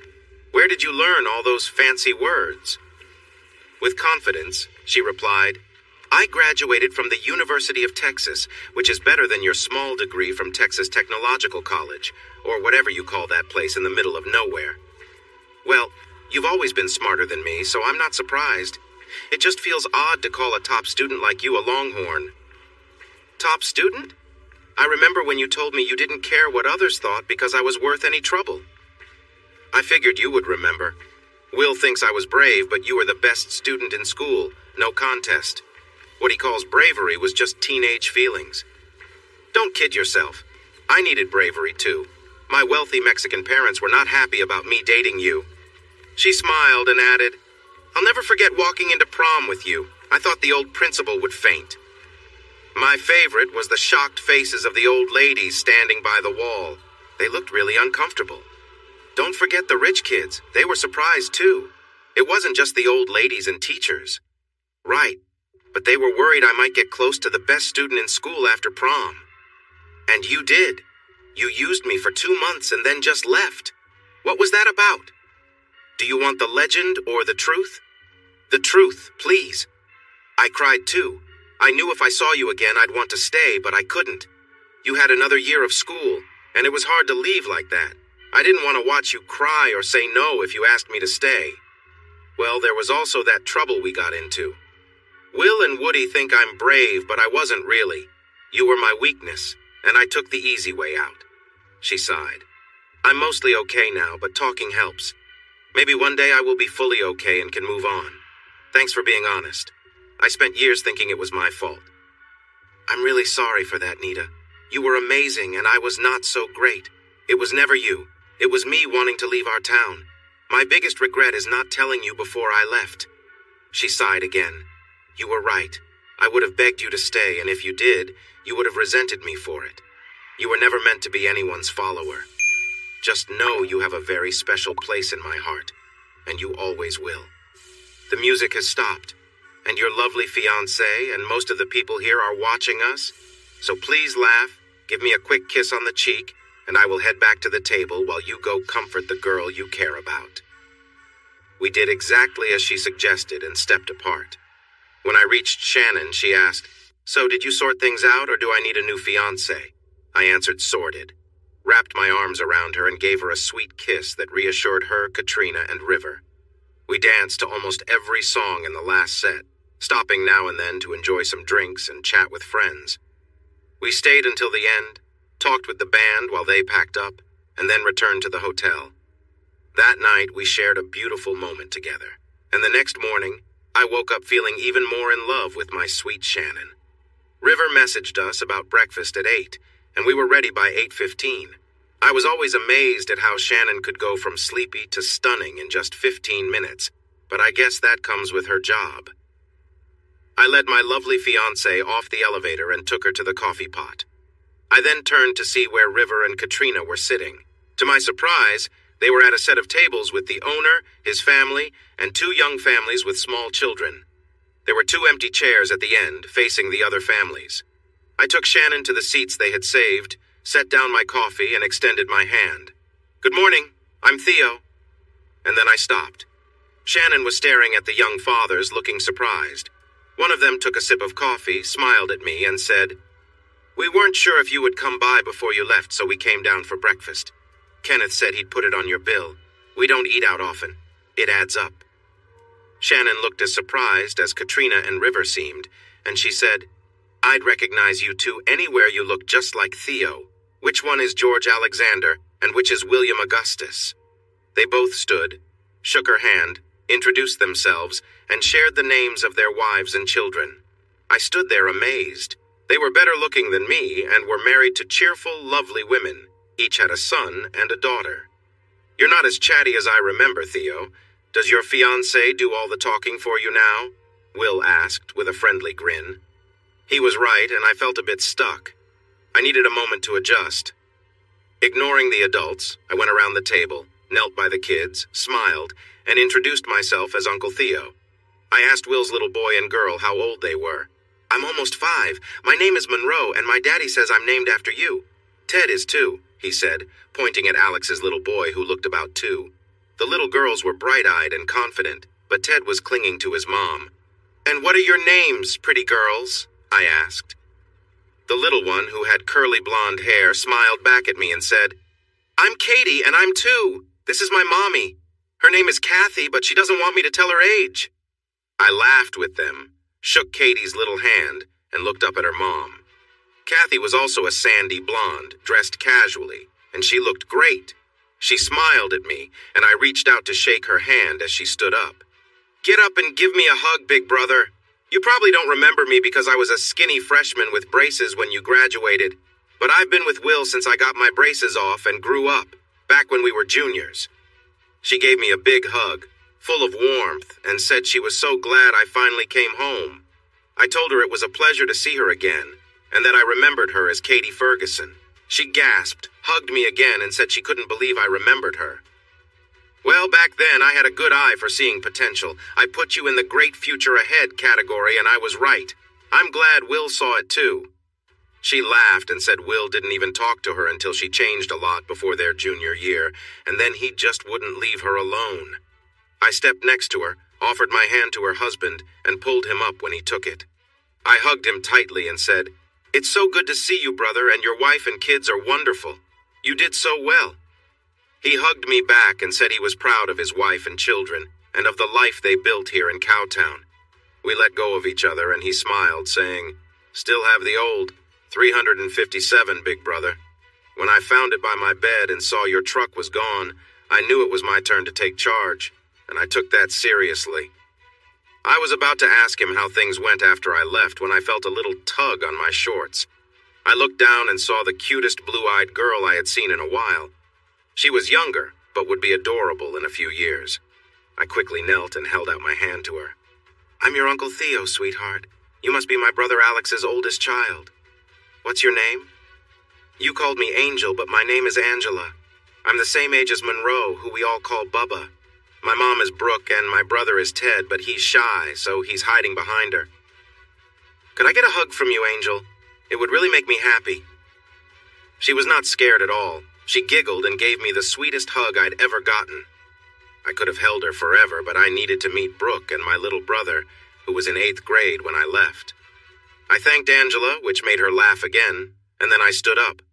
I looked at my other sister-in-law, bent slightly, and said, "As you probably know, I'm Theodore Monroe Carr, and it's nice to meet you, Brooke."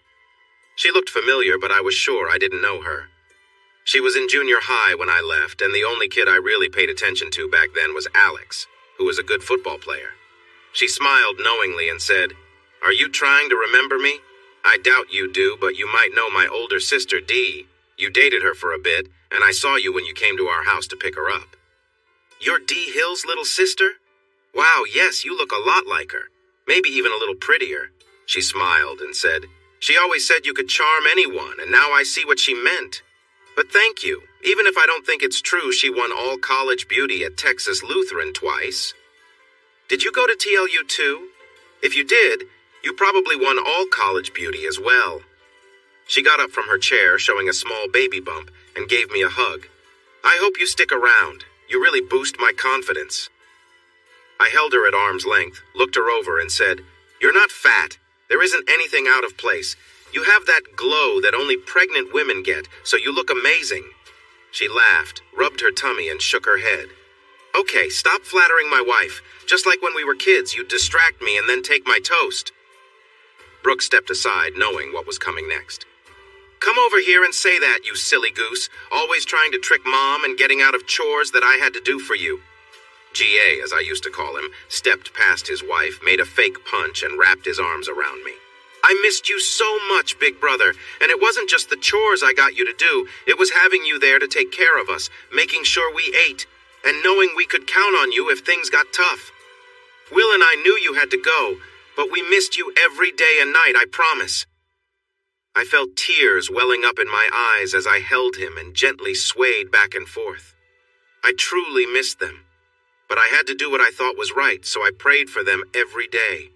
It seems my prayers were answered. Will came over and joined us. We made space, and the 3 Carr brothers shared a warm group hug that brought tears to our eyes. So much feeling filled that simple hug, and it seemed to wash away years of fear and worries. Our 3 wives wrapped their arms around their husbands from behind, and the kids hugged our legs. Angela chose to hug mine, which nearly brought me to tears. Ken said loudly, "I knew this would either end in a group hug or a fight, and I'm glad it's a hug. We have a special Sunday meal in the dining room at 11, and I want to see all of you there. We're serving roast beef with gravy, potatoes, and green beans, or roasted turkey with cornbread stuffing and gravy, plus some amazing rolls. While you wait, you can grab a breakfast plate and use that conference room over there. It has a big table for 12, and the kids can play in the fenced playground outside. Moms, you'll be able to see them from the conference room, so relax and catch up. It's been a long time." As we began to sit down, Will grinned and said, "You might not know this, but we were there last night when Will Callahan talked about you and sang that song. We work with Bobby Flores on construction jobs, and he let us know when to come. It was special to hear a hit song written about our brother." G.A. Alex added, "Yeah, but he kind of skipped over the reason you left. By the way, the new district attorney knew you from school and said to tell you that the time limit for any action on that incident has passed. Plus, those 2 deputies are in prison for 20 more years, so you can come back without worry." "Thanks, bro. I have a criminal justice degree with a minor in legal studies from Texas Tech. I didn't plan to go to law school. I just want to understand the law better so River and I aren't taken advantage of in the contracts we deal with. Anyway, I knew the time limit had passed. Katrina told me the two deputies I dealt with are no longer with the sheriff's department, so I wasn't too concerned. I thought everyone would remember me as the angry kid I was in school, which made me hesitate to come back. Really, though, I was worried about what might have happened to you two after I left. Now I see you with your wonderful families, and I regret not coming home sooner. Honestly, as much as we missed you, you did us a favor. Without you, we had to grow up quickly, and we did. The first time the old man came in angry and drunk, I pulled my gun and warned him that the same rules applied whether you were there or not. I told him that if he hurt any of us or treated us poorly, I would defend myself. So if Dad didn't cause any more trouble and you all had these wonderful grandchildren, did Mom change at all? Everyone looked a bit sad, and Alex said, "Not really. She's still struggling with alcohol and often seems out of it. Sometimes she pays attention to the kids, but not always. Honestly, if our father hadn't started to clean up and care for her, she might not be with us anymore, or she might be in a care facility. Maybe that would be best." Wanting to steer the conversation away from our complicated family, Brooke cheerfully asked, "Did you ever wonder how the reunion committee found you?" "I actually did. How did that happen?" "Alex hired a worker who listed Pitaya Ventures in New Mexico as his job for the past few years. Your brothers remembered how you would go pick pitayas every May, prepare them like strawberries, and serve them for dessert. So, Alex asked Renee for the name of the person he worked for. He said River hired him, but his crew worked under a guy named Theo. We looked online and found your company along with a few newspaper articles about you. We saw that you had been married to a doctor but divorced after some trouble with a senator's son. Then we found out about the big contracts you got from the state to clean up old wells. The state's office shared contact details, so I called the business number and Katrina picked up. She told me any mail sent to the company would reach you. We chatted a bit and she promised to help convince you to come to the reunion. Nita told me you had paid and would be coming. Kathy and I checked in with Katrina occasionally, and a few months ago, Shannon answered when we called. We spoke for a while. She said you had changed your mind, but she would keep trying. 2 weeks ago, she called to say she had booked rooms for you here, and we started making plans with your brothers. Ken called when you checked in, and then I saw your nice Denali drive down our road, turn around, and head back to town. Ken said that was you, so I told your brothers. We knew your reservations lasted until Tuesday and were hopeful you'd stop by today, but after seeing you last night, your brothers got a bit impatient. So here we are. Well, thank you for being creative and persistent. I should have reached out years ago, but I was just too angry and disappointed to do it. I felt sure Will could handle Dad. He was already bigger and stronger than I was when I faced Dad the first time, and Dad wasn't as tough as he used to be. From the trucks we saw earlier, it looks like you and Alex run a dirt work company, and Will and Kathy have an electrical business. How did you start those? We both worked for Dad, and like you, we had to learn to fix the old machines to keep them running, Alex said. I was good at operating equipment. When work got slow, Will used to help Old Man Jimenez, the electrician. Will was good with electricity and took some classes in high school. Then he did some online courses, and right after he turned 18, he earned his first credentials. He bought Mr. J's business when he was 19, and I started my business right after I graduated. You might have noticed that both our businesses have car in the name. After you left town, we thought it might be risky to use it. But with the Smithermans gone, it has become a sign of bravery and strength. We're not too proud of our parents, but we're brothers, and we won't back down. Brooke shifted the topic. Kathy told you that she and Will were high school sweethearts and got married at the courthouse right after they turned 18. Our story is pretty similar. We got married when I turned 18 and we had Angela, as you call her, 7 months later. Honestly, we didn't plan it, but it turned out to be the best surprise ever, and we're hoping for child number 3 of 4. We found out it's another boy, so maybe we can have another girl before I'm done having kids. Don't look at us, Kathy said when I raised an eyebrow. We're happy with our 2 kids, but maybe someday we'll consider having another. Now let's talk about you and your fiancé. Don't give me that look. That's what Katrina called her when she sent us her picture. When and where are you getting married, and where will you live? Shannon shot Katrina a teasing glance and then laughed. I could tease you about that, but honestly, it's not the first time I've been called something like that. In fact, I was Miss December in 2 calendars for Texas Tech. Then she turned to me, saying, "Don't worry, I just posed in one of my cheerleader outfits, but I won't say which one. Anyway, we're getting married in my hometown of Highland Park, the one in Dallas, not Amarillo, on October 22nd. Your invitations are in my suitcase at the hotel. I've booked rooms for you and your kids at the wedding hotel, and we'd love to fly you from San Antonio to Dallas Love Field. Love is much closer to the hotel and church than DFW. Mom and Dad let you use their Suburban, so you won't need to rent anything. We have a daycare team ready to look after the kids during the reception if you want, so that's one less worry. And it's still safe for you to travel then, right, Brooke?" Brooke smiled, nodded, and said she was excited about going. The talk changed from one topic to another until River offered to share some work opportunities, since we work with companies active in the Eagle Ford. Will shook his head and said, "Not unless you can send some help our way first. Seems like you big guys in the Permian are paying too much." Shannon laughed and replied, "You can't pay too much for people living in Orla and working in Mentone or the rough areas of New Mexico, but yes, we pay well. Pitaya Ventures has a great HR department in oil services. Maybe you could ask them for help. Interested?" "Absolutely," they said together. "Who do we need to contact?" Will asked. Shannon pointed to Katrina and herself and chuckled again. "We'll get your details before we leave and exchange ours. I hope you don't mind working with young men or women fresh from trade schools, because we have some good ones around here. They do need real-world training, but once Theo gets them ready, he's always happy with their work." Kenneth opened the door and said, "The dining room opens in 10 minutes, so come on and get seated before the lines get long." We all stood up, and the mothers were about to call the kids when Kenneth casually asked River, "Are you still planning to head northwest on Tuesday morning?" River looked at me with a shrug, so I answered, "That's the plan. Why?" "Too bad. I got an invitation a few minutes ago that includes the car boys and whoever they want to bring. It doesn't happen often, and even less when outsiders like us are invited to a songwriters round in Will's barn. Usually it's just his group, Tim and Sierra, and some of his and Woody's friends. It's pretty cool, though, having songwriters come from all over Texas, along with a few from Nashville or LA. They gather around the fire pit, share stories, and try out new songs. I wish you weren't going home." I looked at my excited fiancée, River, Katrina, and my brothers and sisters-in-law and told Ken, "Plans can change, bud. I want to see our parents, show these folks around, and maybe enjoy a drink at Billy Goat, so staying to hear the songwriters is just another good reason to be here a bit longer. When is this event?"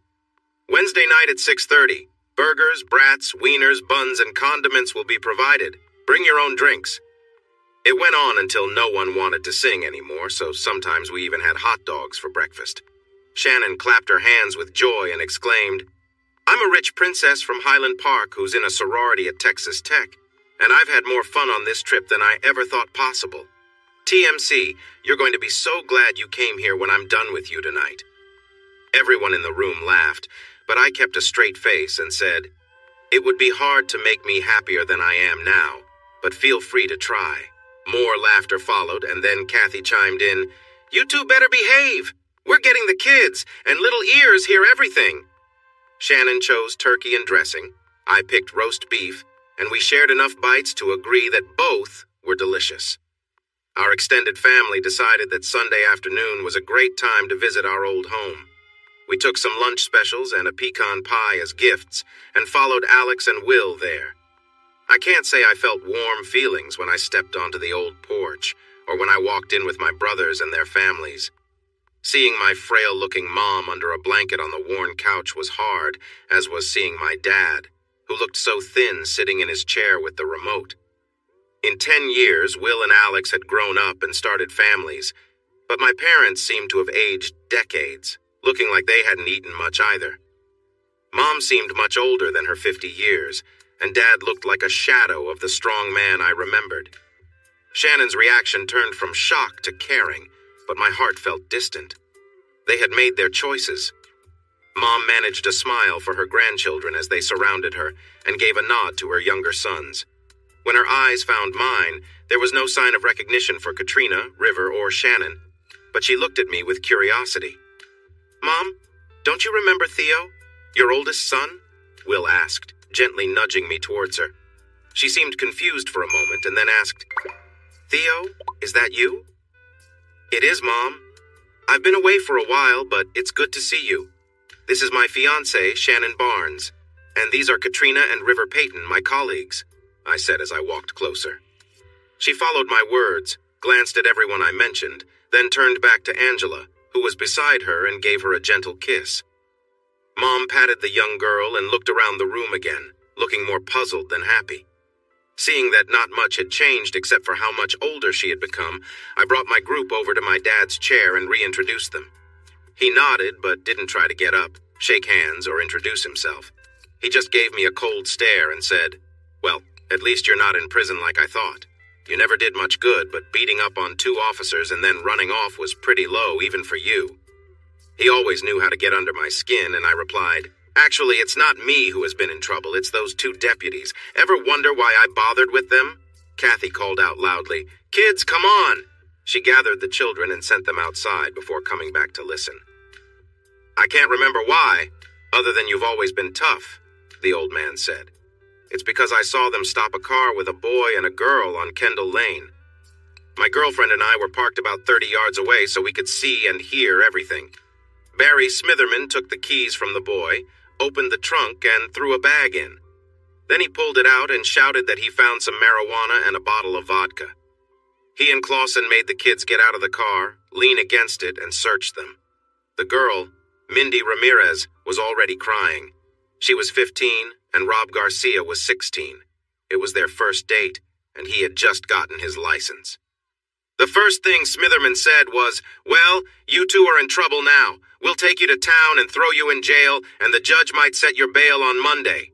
It will be high since this is enough to charge you with selling, so you might be facing 510 years. I was with Nita Garcia that night, and Robbie is her younger brother. She was about to lose it, but I told her we couldn't help them if the officers saw us. If they did, they would take the kids away and charge them, no matter if they did anything wrong or not. Smitherman was behind Rob, and Clausen was behind Mindy with his hands on her shoulders. There is a way out of this if you want to avoid jail over the weekend and not spend years for dealing drugs. Do you want to know what it is?"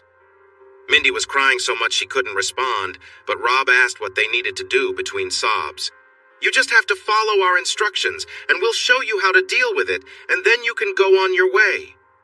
Mindy was in shock upon hearing that, and Rob was shaking his head and pleading. Clausen shouted at Mindy and told her to be quiet or else. When she continued to cry, he pushed her head against the door. Smitherman took out his gun and pressed it against Robbie's face, telling him to take off his clothes or else. I saw that the safety was on, so I moved behind him and hit him hard in the side. He fell, and the gun flew away. I ran around to face Clausen, who was searching for his gun in a pile of clothes on the ground. I did hurt him a lot, and I admit it, but Nita also kicked Smitherman, and Clausen got hurt because Robbie and Mindy kicked him while he was on the ground. That's why I reacted strongly against 2 deputies. I wish I could have done that every time they mistreated innocent kids. The old man scoffed and said, "It wasn't your problem. You should have stayed out of it. They were just trouble." I closed my eyes, shook my head, and said, "You have no decency at all." I turned and left the room with others following. "Our house," Kathy insisted. River drove the car while I walked beside Shannon, letting my anger out. We passed Will's gate, then Alex's, and walked another half-mile in the hot sand until I stopped, swore for a moment, sighed, then turned to Shannon and apologized. "I get it, Theo. I really do," she replied. "I knew how you felt, but I wasn't ready for that. I wanted to yell at your old man for what he said about you and the kids you helped. My only problem is walking this far in this heat. My sandals won't survive." The look of disgust on her face was too funny, and it made me laugh despite my anger. I picked her up and carried her piggyback all the way to Will and Kathy's house while she laughed joyfully. The Carr boys and their families met to discuss a plan. I had thought about buying my parents a new home, but it was clear that wasn't going to work. We decided on a care facility on the edge of town, overlooking the river. It might require a court order, but it was obvious they needed help, and they weren't eating enough, even with food that my brothers and their wives provided. I agreed to pay for 1 year in the facility, while my brothers would handle any medical costs and other needs. They quickly agreed, since both were covered by Alex's insurance anyway. We would do the paperwork at the facility tomorrow, and then the women would convince them to make the move. If they hesitated, we would start the process to get a visit from Human Services. They may not have been great parents, but they would need to find another way to deal with their issues as they grew older. My lovely nieces and nephews were asleep on the bunk beds in Will's home, and my caring sisters-in-law thought their husbands needed a rest too, as they were preparing hot dogs for the kids in a little while. With a busy day ahead, I urged my family to hop in the Denali so I could show them around beautiful Cowtown and its surroundings. Everyone else seemed to favor the idea of a nap, but I was too energetic, so they piled in with me driving and off we went. Our father, William Alexander Carr, was different from the rest of the Carr family. We came from a long line of pioneers who arrived in the U.S. before 1770.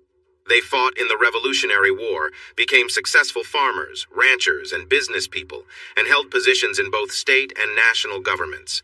Our great-great-grandfather even served in Andrew Jackson's cabinet before moving to Texas with his 8 children, so we weren't always looked down upon. In fact, several of the oldest brick buildings in Cowtown were built by our 3rd great-grandfather and his brother. They helped create the first Methodist church, Masonic lodge, and public schools. And our great-great-grandfather was the county judge for many years.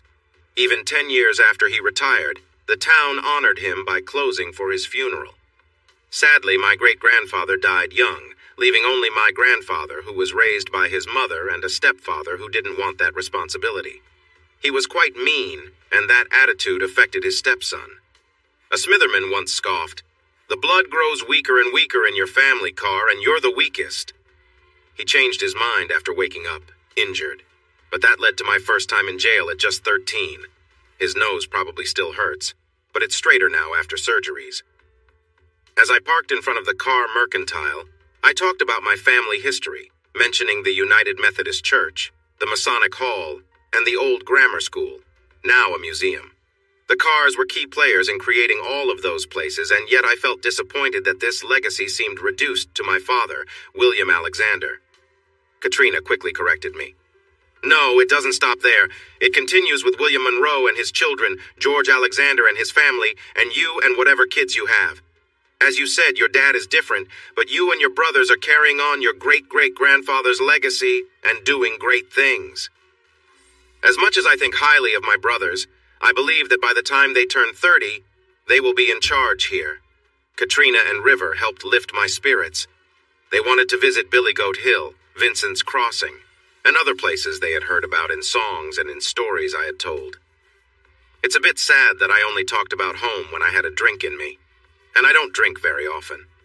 Maybe just after I filed for divorce.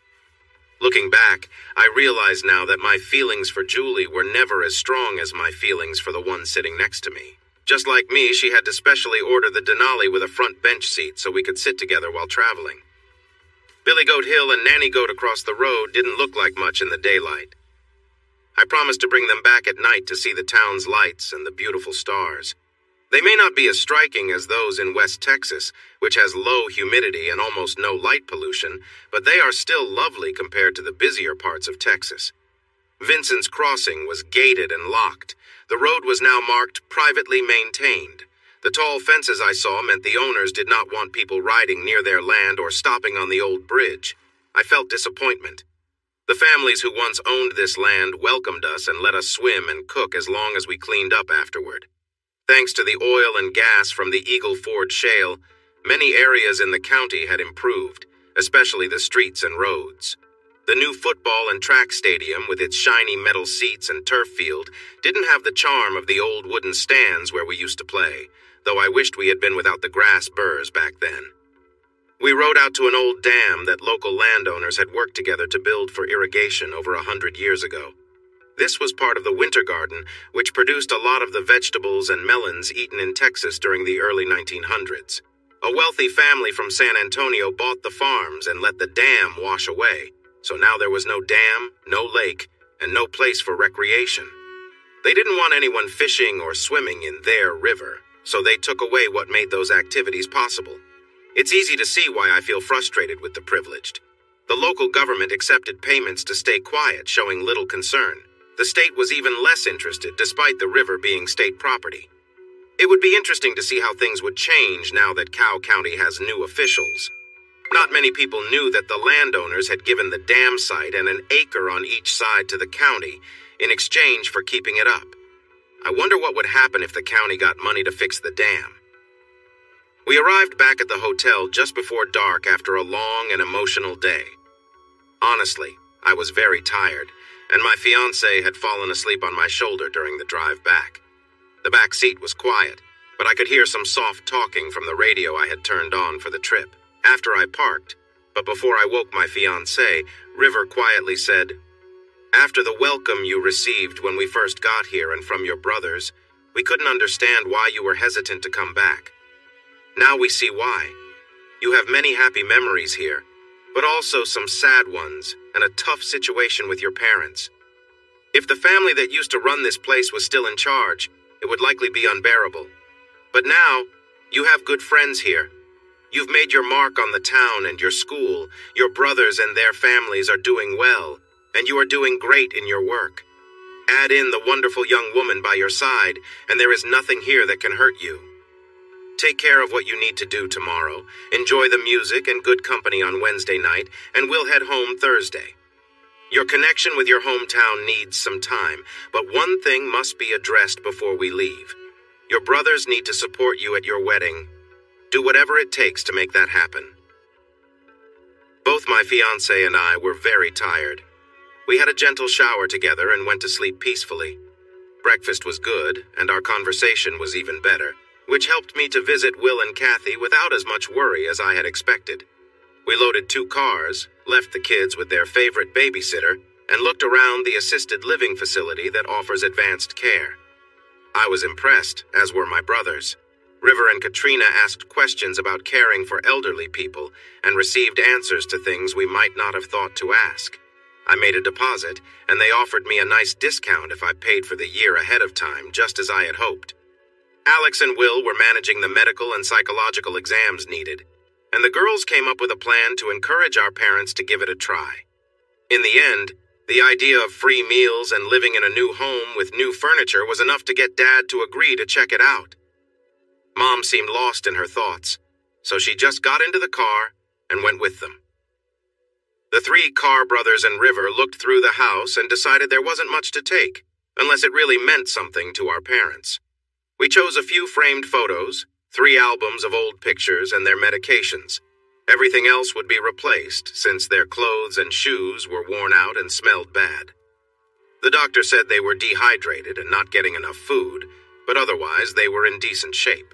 The news about their mental health wasn't as good, but the staff psychologist believed a psychiatrist could help them with the right medication and support. That was the first moment I thought someone at the facility wasn't being completely honest, but she seemed genuine. They got to see the place, had a snack in the cafeteria, and checked out their new living areas. Mom didn't want to go home. Dad wanted to eat before heading back. Sadly, their house wouldn't be ready until tomorrow, so we took them out for dinner. We packed some meals to take home for today and tomorrow, then drove them back. Once we got inside, Mom looked sad, and Dad sank into his chair staring at the TV.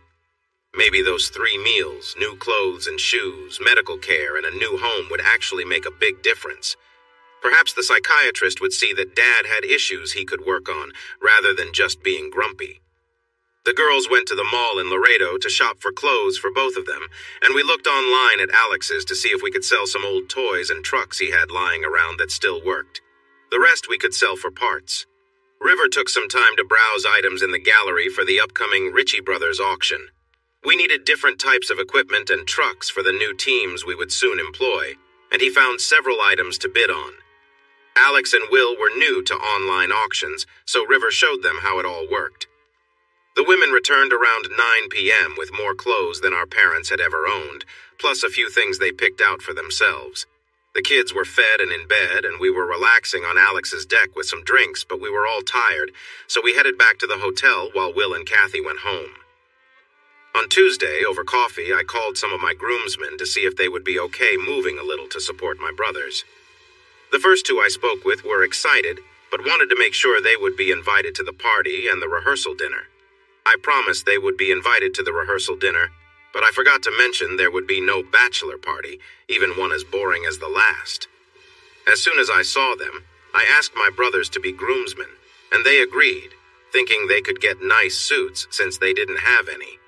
I said we would help with that and told them to send us their sizes. Then we went to pick up our parents. Even if they felt sad about leaving their home for the last time, they didn't show it.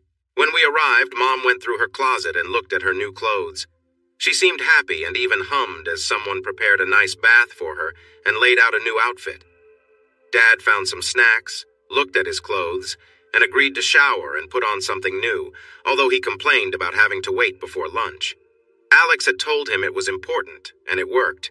In some ways, our father had become a bit like a child. He needed convincing to do certain things, no matter how much it cost. Their parents were all settled in by 11. The kind nurse and technician assigned to them were busy helping them get used to the place. Rosa, the nurse, informed us that lunch was coming soon so we could leave, and she assured us that she and Clara would take good care of our parents. After chatting in the parking lot, the Carr brothers and their wives decided we should try Sista's, the best Tex-Mex restaurant in town, for lunch. There had been a lot of worry since the decision to move our parents was made, but now that was gone. As River said, "You had no choice, really, and I think this will turn out to be the best thing for both of them." That made everyone feel good about the situation, and lunch was not just tasty, it felt like a celebration. It was nice when every other person who came in stopped by to say hello, even if they weren't related to our gathering. I left Sista's feeling uplifted by how well the morning had gone, enjoying the company of Alex and Brooke, Will and Kathy, and even people I hadn't seen in a decade who came over to say it was nice to see me again. Of course, any table with Katrina, Shannon, Kathy, and Brooke would attract attention, but the men there were friendly too. Shannon mentioned she recognized some of the company logos on shirts, but not all. I didn't know either, so we asked Alex. He explained that many early oil explorations were done by smaller companies before the big ones like EOG and Chesapeake came along, and those smaller companies still had some land leased. Will added that EOG never stopped drilling, trying longer drills in the dense shale. None of the laterals were as long as 3 miles, like in the Permian Basin, River said, but they were becoming longer and closer together as more was learned about the limits of the area known as the EFS. Alex joked that Chesapeake bought the mineral rights on the Carr family land and was managing it quite well for 400 acres. Chesapeake did not have as many large leases as EOG and some early players like Escondido, but they were inventive. In some areas, like ours, they had drilled curved laterals using a mix of pipes that drew laughs from the more traditional drilling companies until they started producing well like other shale wells. River mentioned that Chesapeake was big in the gas fields near El Paso, but their move to drill for both gas and oil was a new challenge for them. They had their wet wells for sale, deciding to return to their main focus. However, there was a good chance they would look into the Buda Formation below the EFS since it was known to have gas. The difficulty was that much of it is sour gas, which can be harmful, so the rules for production are stricter. For now, any gas in the Buda Formation will stay on hold for another time. Just like much of the petroleum reserves in the U.S. refineries can't handle more production, and only one new refinery has been built in Texas, the state that produces most of the country's petroleum despite the growing demand. Sometimes I wonder why this is, but then I remember how much the oil companies spend to explore, drill, produce, transport, refine, and sell gasoline and gas. They need to make a reasonable profit. The price hikes during holidays and the summer travel season make me frustrated, and the record profits every quarter can be hard to understand. But our company is doing well by cleaning up their messes and providing services for better exploration, production, and transportation.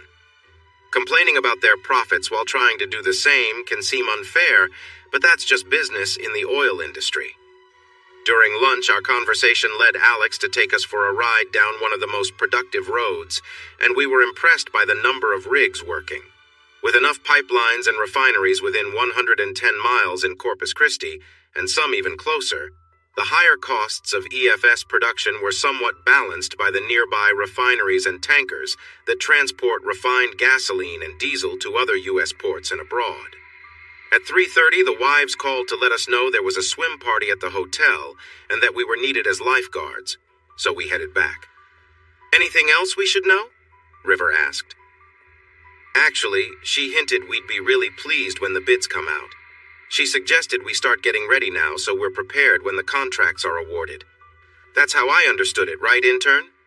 Pretty close. She was a bit more subtle, but that's basically what she said, Shannon confirmed. Good. That's exactly what I wanted to hear, River said. Shannon, are you willing to do whatever it takes if that's what she expects? Shannon smiled. Oh, absolutely. If it comes to that, I'll make sure we get those contracts. Everyone watched her closely, trying to figure out if she was serious or just joking. After a long pause, a small grin finally appeared on her face. Okay, you had me there for a minute. River laughed. Remind me not to invite you to poker night. Then River looked at me, his tone becoming more serious. Now, partner, what's on your mind? I took a deep breath before speaking. Shannon, you remember that old beat-up trailer we saw last night? Well, imagine something even worse.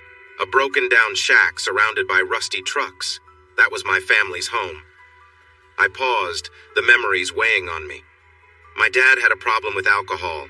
He took it out on us, on my mom, me, and sometimes my younger brothers. I went to school a lot with bruises, but no one ever stepped in to help. Not the school staff, not anyone. The sheriff? He was part of the family that ran everything in our town, and they didn't care about people like us. I took another deep breath to steady myself. When I was 12, I tried to report my dad, but the sheriff told me to stop causing trouble. The beatings didn't stop, but I stopped being afraid. By the time I was 14, I was ready to stand up to him. One night, when he was drunk, I told him things were going to change. The room was silent as I finished, everyone understanding the weight of what I had just shared. I must have done a good job, judging by her sounds of enjoyment and the overwhelming excitement we shared. Luckily, she had some wet wipes in the car, which we used to clean ourselves in the seat. She also had some body spray in her bag to help with the smell. It was great that she was prepared because we only got about 10 minutes to look at the stars while lying on the hood before a group of trucks and SUVs came around us. They brought drinks, energy, a metal fire pit with wood, folding chairs, and a speaker. There were many friendly introductions led by Bobby Flores, and we quickly found ourselves in another welcome home celebration. It was still warm outside, but a fire is a must for enjoying drinks outdoors, at least in South and West Texas. The large group had been there for about an hour, and the chatter grew louder along with the music from the speaker. Since they were on Billy Goat Hill and Theo hadn't listened to much of that type of music, it became the main focus, along with conversations about the lyrics. Because no one was paying much attention to what was happening around them, few people used the old road from town. The new road was nearby, and the local police hardly bothered the gatherings on the hill. So everyone was surprised when 3 cars pulled up and turned off onto the rocky hillside. The first to get out were Sierra and Tim. Just as everyone was greeting each other, the second vehicle stopped, opened its doors, and Woody and his wife, a local girl, stepped out. Woody carried a guitar, which got a big cheer. The third vehicle brought Lena, Lila, and Will, all with guitars, plus a few tambourines and harmonicas. The crowd went wild. Woody then asked the crowd, "Do you know how loud you are? People in town are probably closing their windows to block out the noise, and we live less than a mile away. So since you can't go to sleep, you might as well join us. It's been a while since we had a fun music night here, so we brought some instruments, but we need to turn off the speaker." That was an easy choice, so the music from the speaker stopped, which likely made the neighbors happy if there were any nearby. The rules for the music night were simple. If a singer tapped their chest, they were singing. If they pointed to someone, everyone had to join in. So far, everyone had been singing along to popular songs until Will tapped his chest, strummed his guitar, and said, "I just finished this song, although I might change it in the coming weeks." The working title is "Can Time and Beauty Tame the Beast?" But that's too long for a title, so who knows what the title will become. Anyway, give it a listen and provide some feedback after we finish. Will's deep Johnny Cash voice mixed with Lila and Lena's celestial highs and pure vocal emotions created a striking contrast, complemented by lyrics that fluctuated throughout the song. Midway through, Shannon turned her gaze to me and whispered, "So I'm Beauty, and you're the Beast?" I guess so." The reference to the angry young man in the last verse confirmed it for everyone, and the whooping, hollering, and pounding on Theo's back and shoulders reinforced their appreciation. Shannon was spared the physical excitement, but received plenty of friendly gestures from everyone around. Will sat with a sardonic grin until things quieted down and asked, "So, it seems you liked it.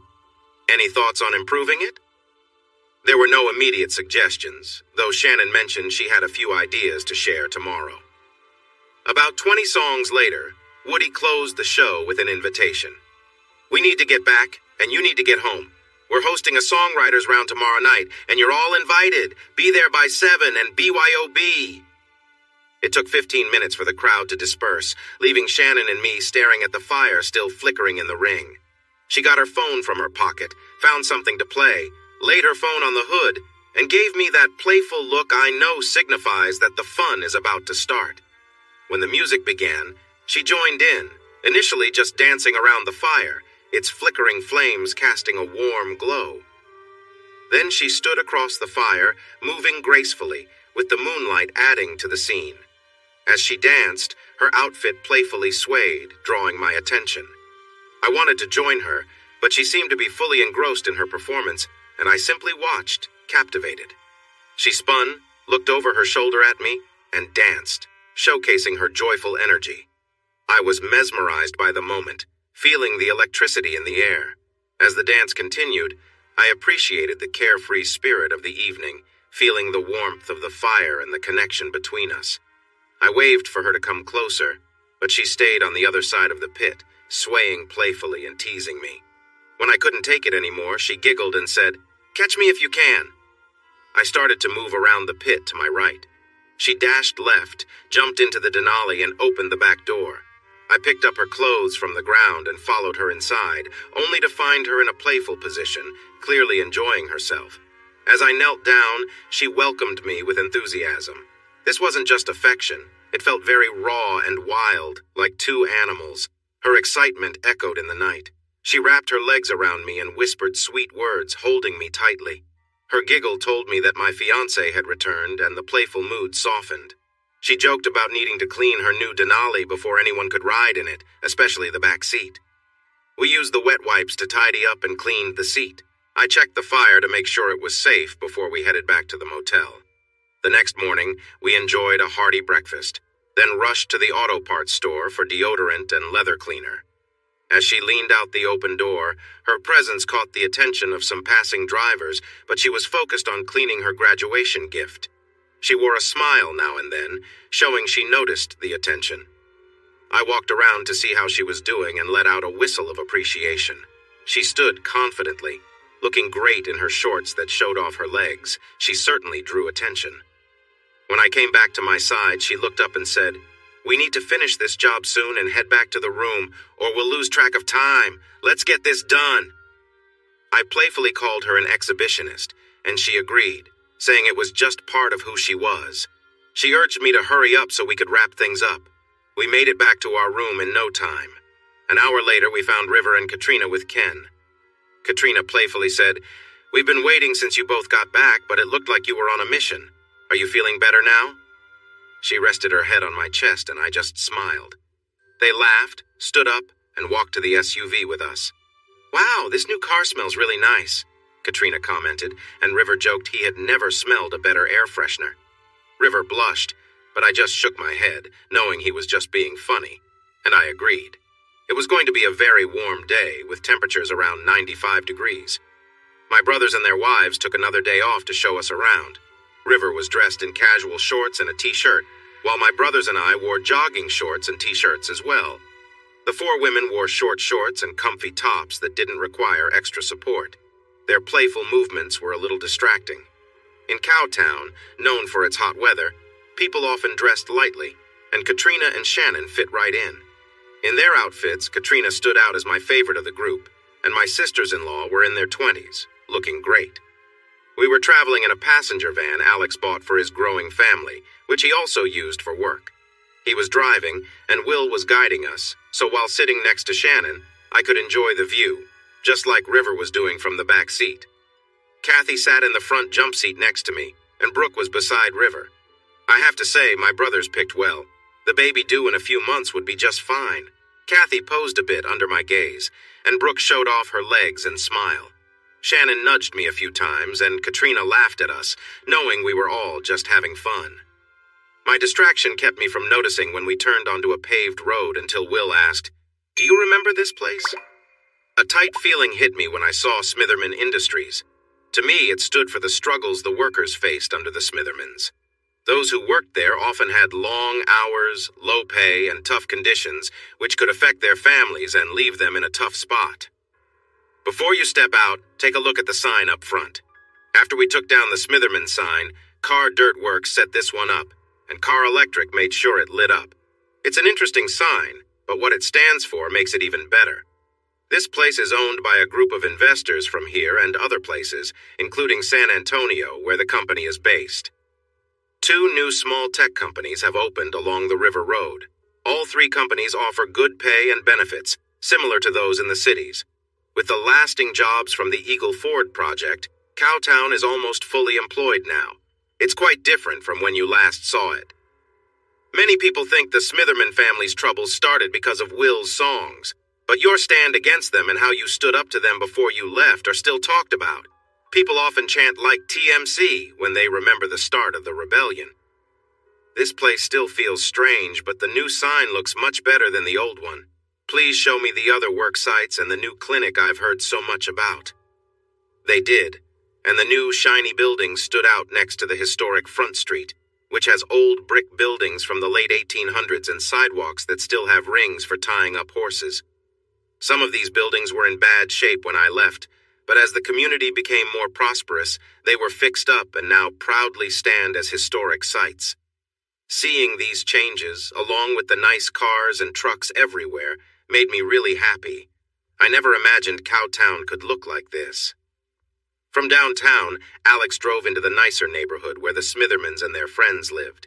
The yards of the dozen houses still looked nice, but were not as perfectly kept as before when they had gardeners.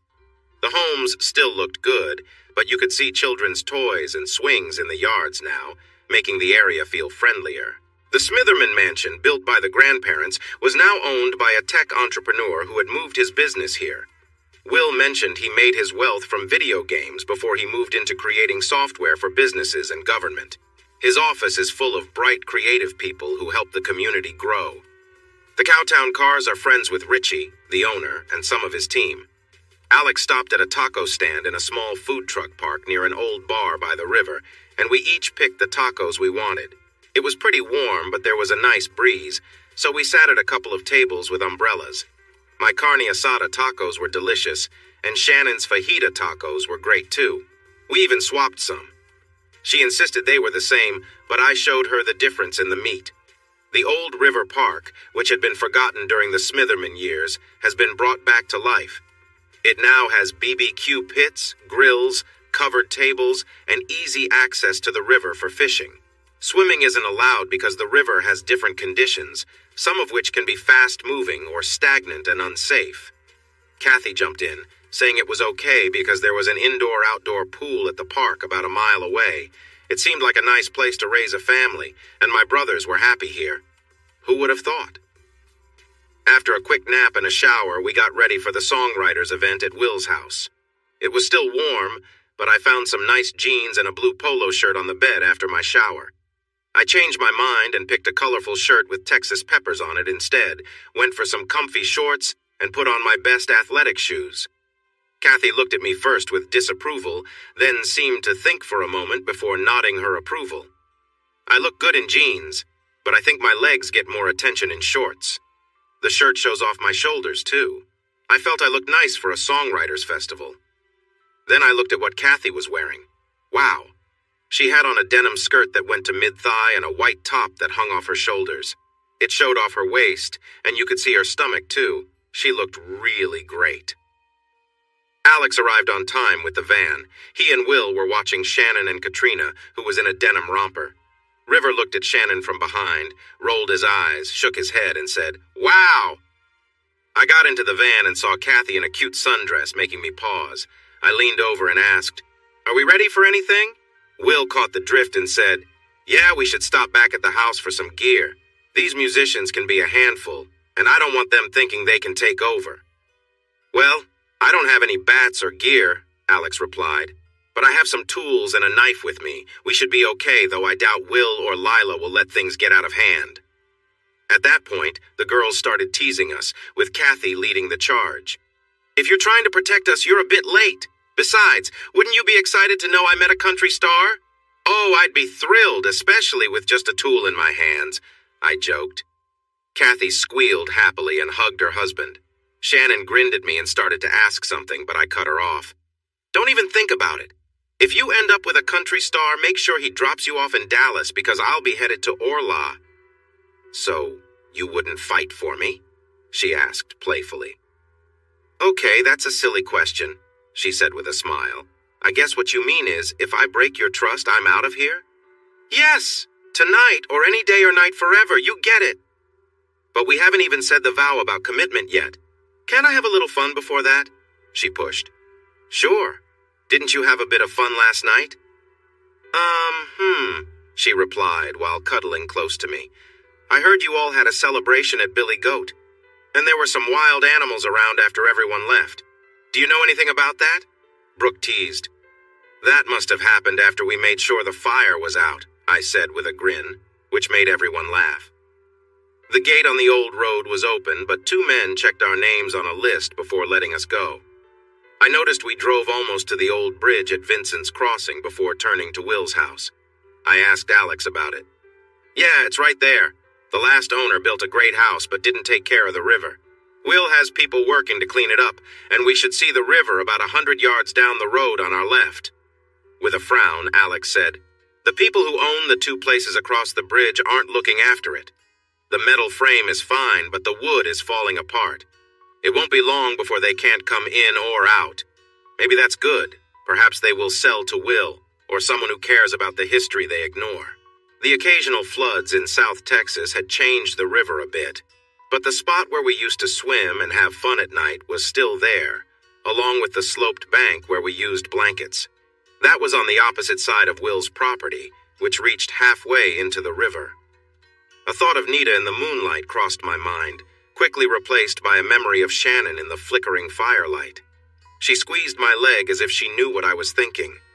The barn door was spacious, and a wide path ran the length of the building between the living area and the horse pens.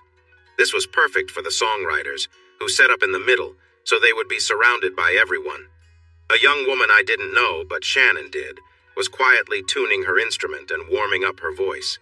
We placed our chairs behind the first 2 rows near a horse pen and set our coolers against the fence. Brooke was drinking water, River and Katrina were having water with some whiskey, and the rest of us were enjoying beer from the large cooler. Gary and Danny walked in and saw us, but the rest of the band wasn't in sight.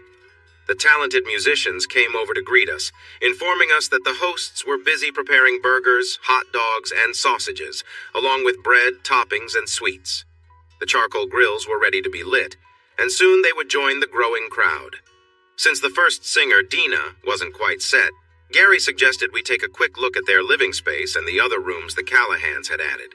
Brooke and Alex chose to sit, while the rest of us followed Gary into the building. The living area had a rustic charm typical of a barn-style home. It featured stained concrete floors, southwestern rugs in the main areas and bedrooms, and weathered wooden walls. A wooden dining table that seats 12 was nearby a shiny kitchen, and just across from a large couch that marked the living area. A walkway separated the dining table from the couch, leading to the front door. The bedrooms were quite nice, as were the attached bathrooms. The outside might be made of metal, but the inside was very welcoming. Instead of taking us back to the music, Gary opened the front door and encouraged us to follow him. There was more to explore. A group of small houses was set up further up the hill. It seemed their friends loved Cowtown, the ranch, and the modern recording and video studio so much that they bought these little houses and arranged to have them set up. Gary then took us around the barn to the food preparation area. When he noticed the hosts were away, he led us into the studio. None of us really understood the electronic equipment he excitedly talked about, but he was very proud, so we smiled and nodded along. From what I gathered from his descriptions, the gear was top-notch, producing clear music. He happily shared that they could upload a song and a video to online platforms all in the same day. We cheered for him, expressing our eagerness to see the studio at work, before heading back to the singers and our drinks, even though we didn't entirely grasp the details of what we had heard. Dina sang several songs I enjoyed, and a few I didn't. I like folk. Americana, classic country, western, bluegrass, and traditional country music, so I'm usually easy to please. I like some of the Red Dirt music and a few new Texas artists, but I can't get into pop posing as country, or the mix of hip-hop and country that's just not for me. Shannon was younger and from a different background, and she wasn't bothered by pop or hip-hop country at all. She reminded me that in high school and college, cheerleaders danced to some of the songs I wasn't fond of, cheering on the crowd. I told her the crowd wasn't cheering for the music. She liked my Sirius stations instead of the radio channels that played new country, and we often listened to them in her Jeep when we went out. To me, like a perfectly cooked steak, some things just don't sit right. We enjoyed 6 artists, all of whom were great in my opinion before the food was announced. The lines formed quickly, so we listened to 2 more artists before trying our luck for a shorter wait. I chose a burger, but the cook insisted I sample his homemade bratwurst and red cabbage too, so my plate was quite full. I grabbed some cold beers and shared them, giving Brooke a bottle of water while we listened to a talented trio. They featured a woman with a guitar and a smooth voice, a skilled musician who played many instruments and sang, and a guy from Australia with a mandolin and didgeridoo. They played funny songs, sad songs, Australian songs, and some haunting melodies. They also shared personal stories about each song and its writer. After their set, I approached them and shared that I would be streaming their music in the future. I was excited to hear how their songs would sound with all the different instruments. They were a bit older than me, but very likable and charming. I chatted with them while the crowd stayed to listen to the next act. The next performers were 2 young rappers. While I could appreciate the rhymes, adding guitar to it didn't make it country or folk music that I would listen to or pay for. I caught Will's eye, and he rolled his eyes and subtly shook his head. He looked over at Shannon, Kathy, Alex, and Brooke, who were enjoying the rappers and swaying along, and he motioned toward the back with his thumb. I nodded and got up. Shannon and Kathy didn't even notice. Alex was like the girls, focused on the performance. I grabbed 2 fresh beers, and we headed to the open area outside. A few older men were gathered around a cozy fire pit chatting. It was just cool enough for a fire, and flames always bring people together. "What's wrong? You young folks don't like new country?" one of them joked. "I prefer Ben Vaughn, Dave Macon, the Carter Family, bluegrass, Appalachian music, and artists like Bob Wills, Hank Sr. and Jr., Willie, Waylon, Merle, and Johnny. Great songwriters like Christofferson, Van Zandt, Ely, Hancock, and you two, Mr. Coe and Mr. Nunn." "Well, would you look at that? A true fan. How old are you, son?" "Almost 30, sir." "Cut the sir stuff, young man. We're just a group of guys who appreciate real country and Western music. I'm guessing your little brother here is one of us." Will smiled widely, shook hands, and shared some of his favorite songs like London Homesick Blues and the perfect country and Western song.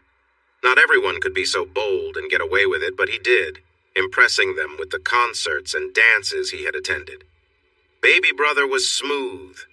We chatted and exchanged funny stories about musicians we admired, and time flew by just like it does when you're having a good time.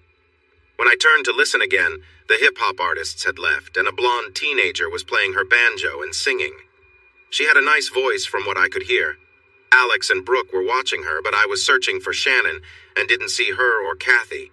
I nudged Will and suggested we find our friends before we got into trouble. As we walked away, I mentioned that they weren't in their seats.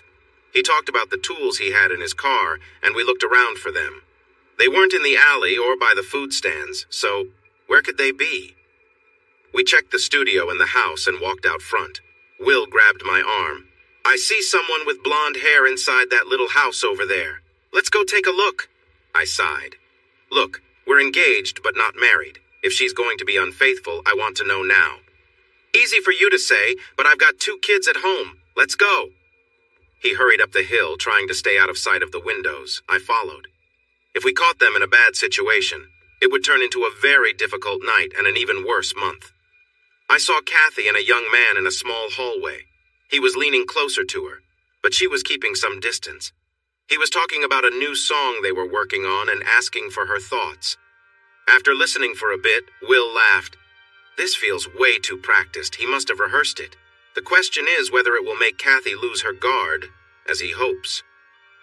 Shannon was in a more troubling spot. She and another young man were in a room that served multiple purposes, and he was standing too close for comfort. Unlike Will's joking response, I felt a rush of jealousy. He was too near her, and she wasn't stopping him. If they were to lie down on that bed, it would be a real mess.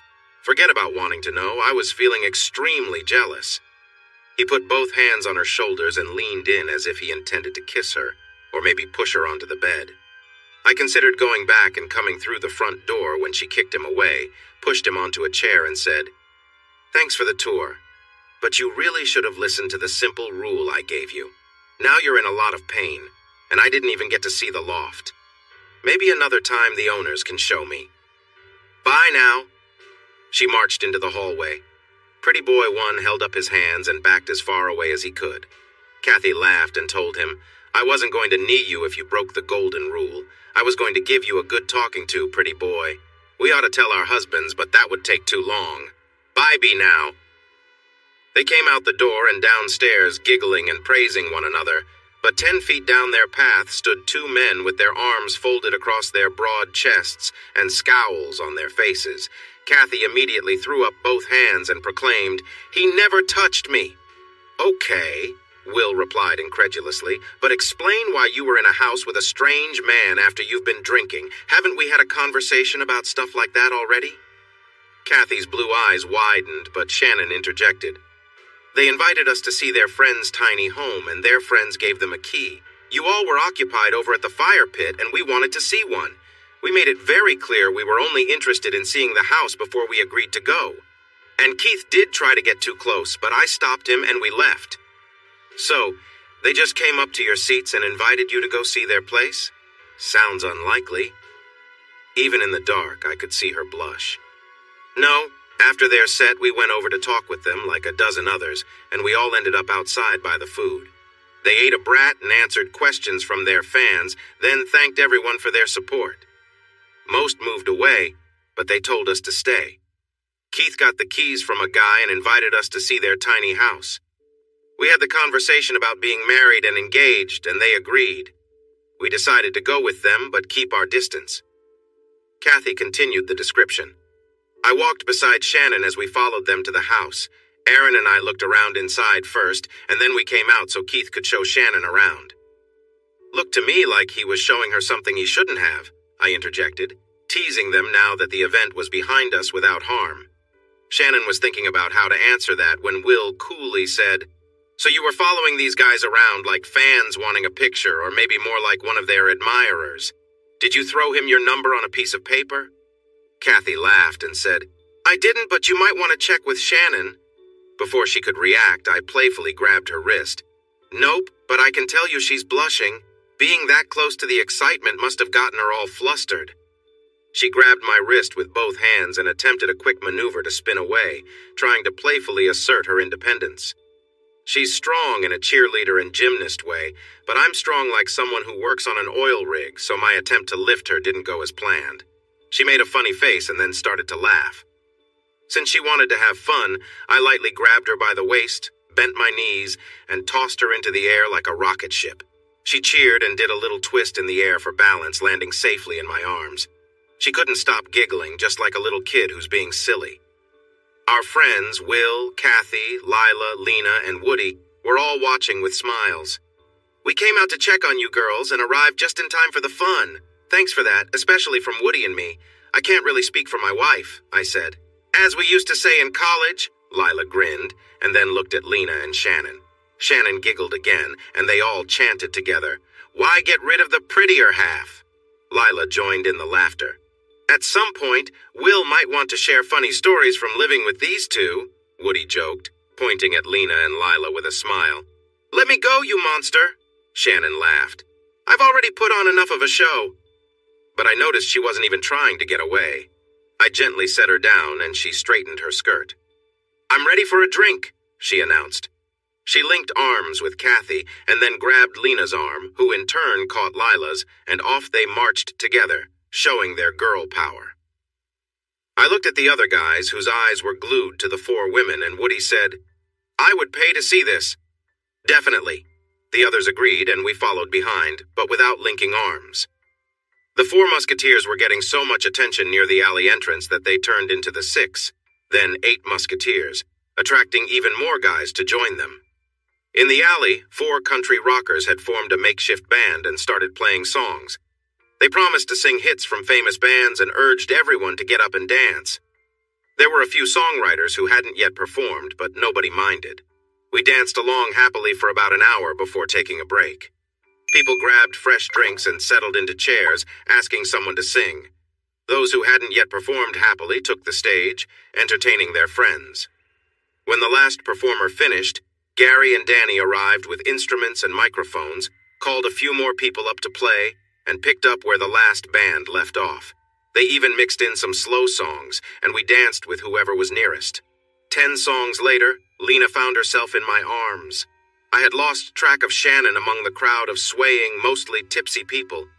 Lena pressed against me, making it clear she wanted to see how quickly I could respond to her closeness, and it didn't take long at all. She pointed out a man in a black cowboy hat. "See that guy? He's with someone dancing over there. He's got charm, and he thinks very highly of himself." Lena smirked and said, "We can go over and switch partners, or you can let me enjoy being close to you. What do you want to do?" I playfully gave her a gentle squeeze and brought her closer. "Can I enjoy being close to you too?" She didn't respond directly, but let out a soft sound of pleasure. "Just don't push me too far, and don't let me take you away to my place." "What if I take you there?" I teased, and pulled her even closer. She leaned in, but we found ourselves moving through the crowd, creating some space between us. Before we knew it, we stood near the man with the hat and the woman with him, who seemed to be playfully scolding him. Lena said to her, "He's more than I can handle. I'll take this one, and you take him for a spin. Just be careful, he's trouble." The woman looked at me and asked with a playful smile, "Do you think you can keep up with me?" I joked back, "Maybe, but I'd enjoy finding out." As the night went on, I felt a mix of excitement and happiness. Whatever had brought Shannon to life at the barn was something special. She made everyone laugh, and when we finally squeezed into the van with Brooke driving, she started sharing her wild ideas again. She suggested dancing around a fire, saying people had done that since the beginning of time. Alex agreed it could be fun, which earned him a light jab in the chest from our driver, the only sober one in the group, Kathy. Shannon then asked if the dancing happened while everyone was present or later, when things got wild. Kathy's question didn't faze her. She continued talking about how society is strict about nudity, mentioning that in many parts of the world people are comfortable with it. I chimed in, reminding her that in some places even showing an ankle could cause trouble, but she was on a roll. She remarked on how cheerleaders and gymnasts drew attention for their performances, while even a hint of nudity in movies could lead to strict ratings. "How is it fair," she asked, "that it's okay to show violence in movies, but not a little human skin? My brothers and their wives had never seen her drunk before, and I hadn't either. We thought she was amusing and laughed at her behavior, but her fiancé seemed a bit worried. There were clearly things going on that I didn't fully understand." Brooke dropped us off at the hotel and said to be at her house at 8 for breakfast and a chat. There were decisions to make. We walked into the hotel holding each other close, and I learned that a Shannon who had been drinking acted very differently. She didn't hurt me, but I would have been okay with that. Katrina and River chose to have breakfast and talk with Ken and his wife, who had just come back from visiting her mom in Oklahoma. I took my calmer bride Toby to Brooke's breakfast. They teased her about her dancing and being like a cheerleader, but she just sipped her coffee and smiled, waiting for the main topic to come up. Brooke jumped straight in. "First of all, there's no discussion. You two are not going to wait 10 more years or even 10 more months before you come back here. You have nieces and nephews who need to see you, parents to check in on, and siblings who will miss you. Are we all in agreement on that?" When no one objected, she continued, "You guys need to decide what to do about Mom and Dad's old house. It has pests and who knows what else. And aside from some photos and keepsakes, it really needs to go. Will and Alex have a storage place where we can keep things until you can sort through them. But honestly, it's both ugly and a health risk." I raised my hand to speak, and she playfully said, Yes, Theodore. I agree, and I think the place would be better off gone. I don't have any good memories there that I want to keep. But I won't be around to deal with it, so it'll be another task for you. That's okay, Will said. Kathy and I want it taken care of for the reasons she mentioned. What are you planning to do with the property then? I asked. Alex and Will exchanged looks with their wives and then shrugged. We haven't thought that far ahead. Why? If you don't need it, I might want to buy it. Maybe I could set up a place for an RV to stay when we come visit. Shannon didn't seem against it, but she looked curious. Towing an RV all the way here didn't seem like a great idea. The hotel would be more comfortable. Okay, Brooke said. We'll leave that to you guys. Item 3 is Shannon's. I called my brother after you two agreed to join the wedding, she said, looking at Alex and Will. We discussed the first plans and came up with something new. His little one and your little ones will throw flower petals, and your older kids will carry the rings if that works for you. We can cover the tuxedos and dresses. No, you won't. We will find matching tuxedos and dresses, and we'll be there for the rehearsal, Kathy insisted. You're taking care of our rooms and food. We'll handle the rest, and that's final. All right, then. Item 4, Brooke said with a playful grin. Where are you going for your honeymoon? Shannon looked at her fiancé and asked, Yes, honey, where are we going for our honeymoon? I met her gaze and inquired, Right here and now? Are you really sure? Yes, I am, and so is everyone else, including the Paytons and my family. Okay, but can I share my idea and get your thoughts? It's not too late to change plans. Of course, go ahead. From the stories you and your family have shared, you've traveled a lot. To the Caribbean islands, Hawaii, Europe, and even Asia. You've skied in Park City and Aspen and shopped in New York City. You've also enjoyed spring break in Florida and had wine tours in California. Meanwhile, I've only been to 2 states and 1 foreign country, if you count Nuevo Laredo. I contacted a travel agent, but everywhere she suggested, Brad said you've already been. But according to him, you didn't get to see much because Dad was always rushing. You flew in, enjoyed a quick vacation, skied or whatever, and then flew back, right? She nodded, looking even more interested. Remember a few weeks ago when I got up early to check auction offers? As usual, there were last-minute items, mostly from bankruptcies. I noticed one that caught my eye because the starting bid was very low. I'm not an expert, but I know enough to realize $50,000 is a steal. It was the first item for bidding, and most people weren't logged on yet. Someone placed the minimum bid while I was browsing the gallery, and without thinking further, I raised his bid by $10,000. I was going to stop at $100,000 because I was confident I could manage that amount, no matter the state of the item. But no one else bid, so suddenly I was the proud owner of a 2018 Phaeton diesel motorhome. Thinking ahead, I had the dealership pick it up and inspect everything carefully. The engine, powertrain, the 4 slide-outs, the roof, TV antenna, and all the interior items, including appliances and the heating and cooling system. The service technician called me back 2 days later. He told me it was in perfect condition, but they cleaned it, changed the oil and fluids, put on new tires, and made sure everything was tuned up so it would be ready for our travels. He then asked me to talk to the sales department. They offered me $250,000 in cash, but I said no because I knew the value by then. So, dear, we have a very nice 40-foot motorhome that we could take on our honeymoon. Just wait until you see my travel plans. Have you ever visited the Ozark Mountains in Arkansas and Oklahoma? Driven through the plains and watched the Rocky Mountains come into view? I know you've been to Aspen, but have you seen a baseball game at Coors Field or toured the Coors Brewery? Gambled in Central City? Watched elk in Estes Park? Taken a drive on Trail Ridge Road and walked to the top? Seen Yellowstone, the Grand Tetons, or even the Grand Canyon from the sky? My soon-to-be wife smiled at me. That's so you. You love Ruidoso, the shops in Santa Fe, and Carlsbad Caverns. I can picture you traveling across the country in a big RV. And we'll be towing your Wrangler behind us. The motorhome has a powerful diesel engine, so we can pull anything. We can park it in a nice RV park and take your Jeep anywhere, even up the steepest roads.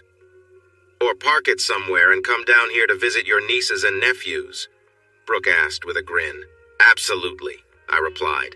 And once we're back from our honeymoon, we can take weekend trips to Big Bend, Taos, Angel Fire, or Dallas to see your family, or anywhere we want. As she often does when she's happy with me, she came over and sat on my lap. See why I love this guy? He's just a big kid at heart, and you know what they say. The only difference between a man and a boy is the price of his toys. After that sales job, I can't wait to travel the country with you. But how long did you say our honeymoon is? That's quite a trip, and winter is coming soon. Our bosses said we need to be back for Thanksgiving, so we have some time, but yes, we need to pay attention to the weather. But honey, would being stuck in the snow for a few days be so bad? I teased her, and she giggled. I might not survive a week stuck indoors with her, but I'd be happy. We all had lunch at Ramon's to enjoy one last taste of Tex-Mex, said our goodbyes, and headed northwest. My mom was less anxious, and my dad was almost friendly when we saw him. My brothers, sisters-in-law, nephews, and nieces were sad to see us go and urged us to visit again soon. I felt a little sad, but everyone else said to wake them when we reached Uvalde. I didn't wake them up, but I did when we arrived at Neil's Cabins in Concan, where we had a room booked for the night. It was too late and chilly to go tubing, that's why they named it the Frio River. So we enjoyed sandwiches from the cooler and called it a day. The next day, we visited beautiful places like Garner State Park, Leakey, Barksdale, and Rock Springs. Then we sped along to Junction and beyond. The speed limit on I-10 is 80, but you would get left behind going that slow, so I followed a driver with lots of radio antennas who was moving fast. We zipped through Sonora, Ozona, and Fort Stockton before saying goodbye and heading toward Pecos and home. They wanted to see pictures of our honeymoon trip, so River showed them how to find the photo gallery. Shannon gave me her excited look and said, "Not bad. Not bad at all." I worked hard for 2 weeks, but Shannon caught a flight from Midland to Dallas the day after we reached Orla. It turns out last-minute wedding plans take 3 weeks. Despite her mother's worries about being proper in public, my greeting from my FaceTime buddy was very lively when I got to Love. It was even more cheerful when we left Mom behind and went to my room to drop off my bags. That took a whole hour, making us almost late to a dinner hosted by friends of her parents. The conversation there was rather stiff and dull, but the food was fantastic. We made our excuses after a while and returned to my room. Shannon paused at midnight to text her mom about where she was, and that was the last we heard from her for a time. In the morning, we used our break to check on our motorhome and take it for a test drive. From the driver's seat, it handled well for a big vehicle, had plenty of power, and everything was in order. From Shannon's perspective, this is a dream vehicle, so much better than an airplane for seeing the view. The furniture is cozy, the bedding is great, and I love the mattress on the big bed. So comfortable. I can't wait to use it. I didn't have time for it, and I didn't want Shannon to miss out either. So I hired an interior designer, the dealership owner's daughter, to improve and stock the RV, and she seemed to meet Shannon's high standards, which deserved a nice tip. Shannon did have a few suggestions for her, but she seemed very happy.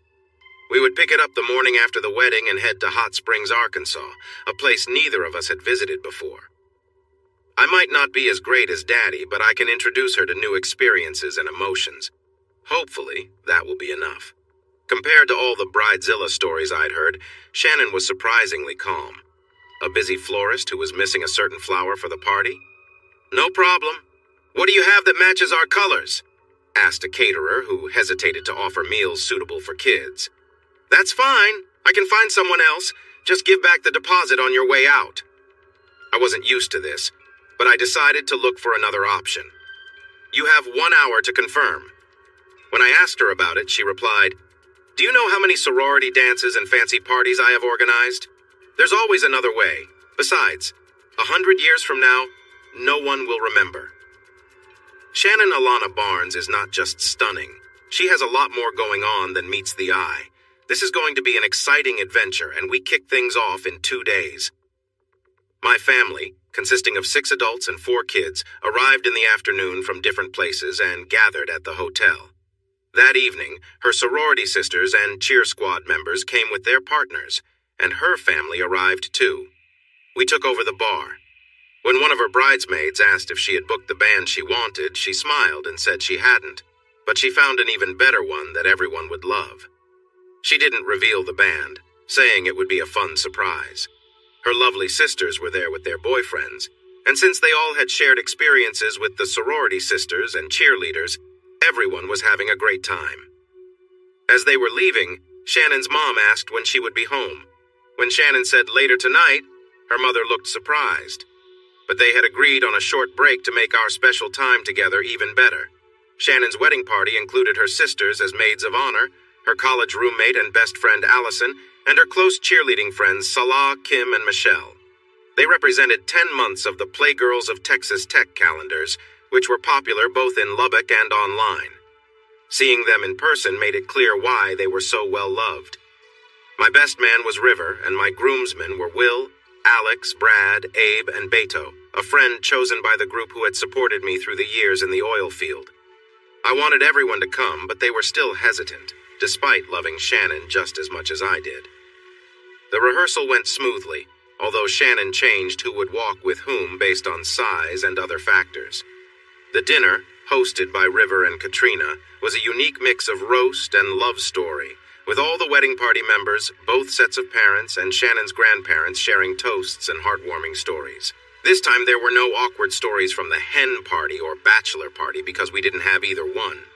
To top it off, we all went back to our rooms at midnight.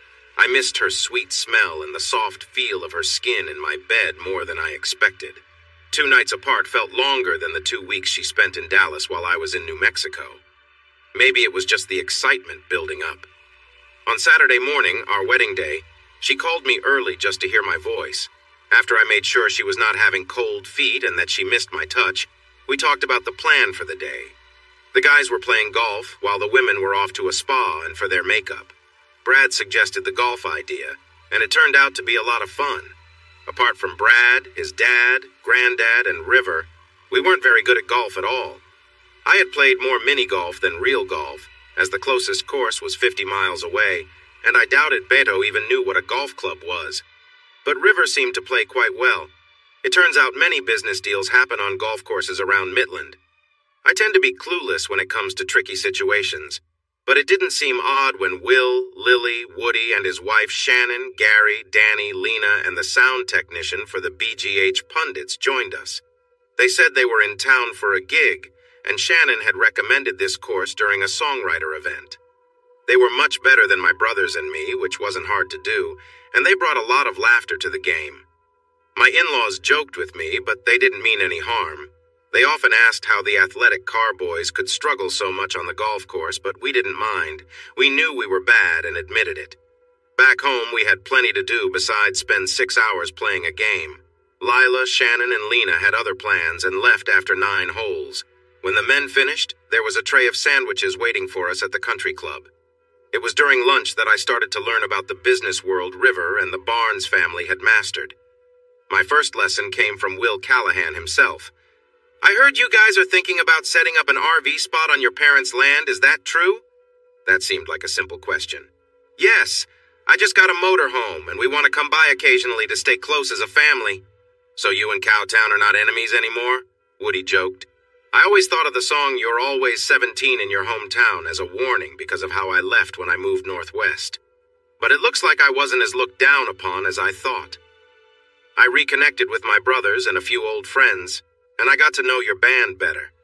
That's one big reason, along with the delicious Tex-Mex food, that my lovely bride and I like to visit from time to time. Or at least, that's what she says. We also hear you have some money available from a deal with the state of New Mexico. Is that true? I looked at River's serious face and realized there was more happening than I realized. Honestly, I'm not sure. River handles that part of the business. He sends me money once in a while, and I pass it to my investment advisor to figure out what to do with it. Why do you ask? I know of a nice piece of land for sale across the river from me. The owner needs some quick cash after taking on too much with his fast food restaurants. I looked at River, then back at Will. What size is the land? Where is it, and how much do they want?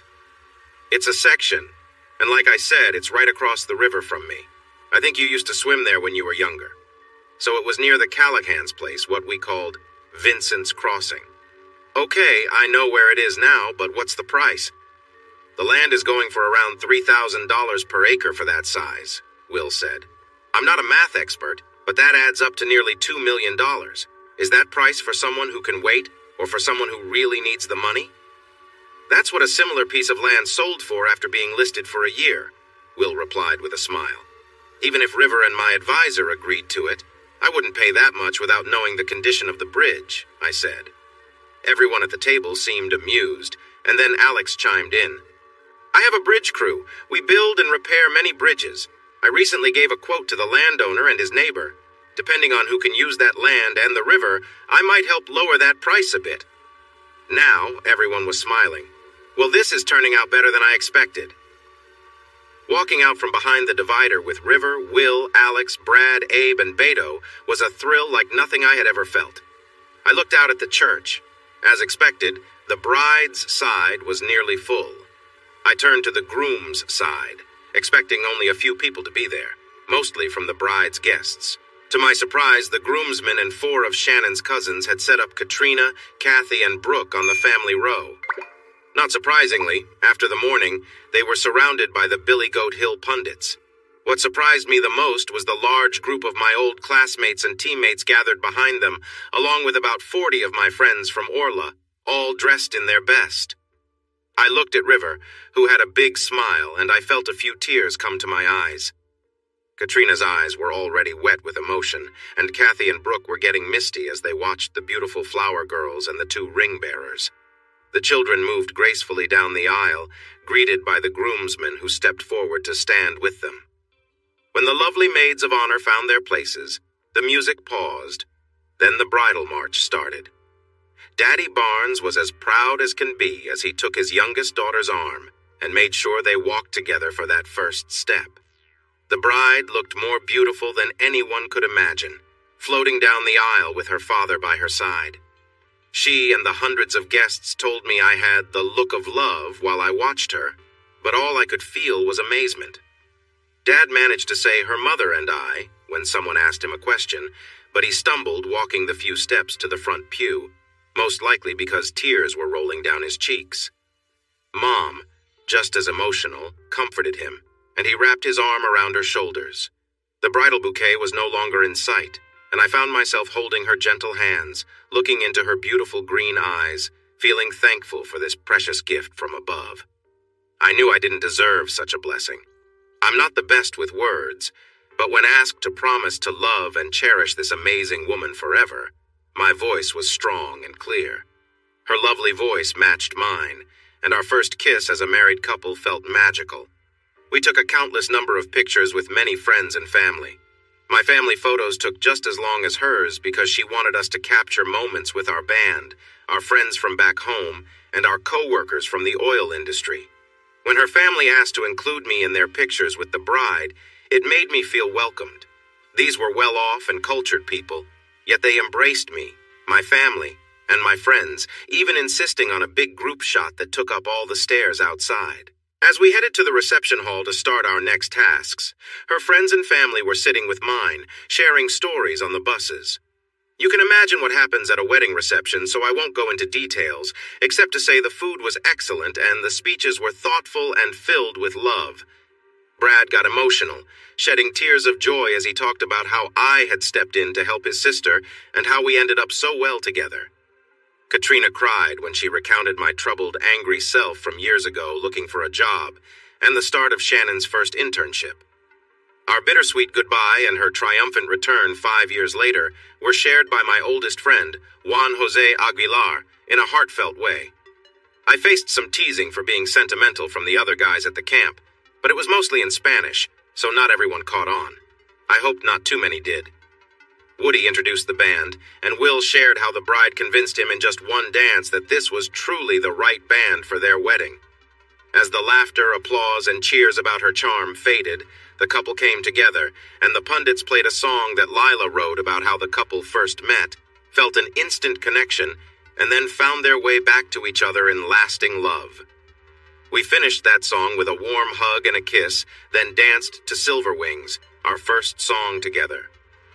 After that, the traditional dances began. Katrina's love for her adopted son was clear in the Motherson dance, just as Daddy's love for his youngest son shone through in their dance. I danced with Shannon's mom, both grandmothers, and my sisters-in-law. She danced with many men, including her grandfathers and the groomsmen. Then she gathered all the ladies for a lively series of rock songs that surprised some of the more reserved guests. Lila, Shannon, and Lena joined her, and the band played on, enjoying themselves as much as the dancers.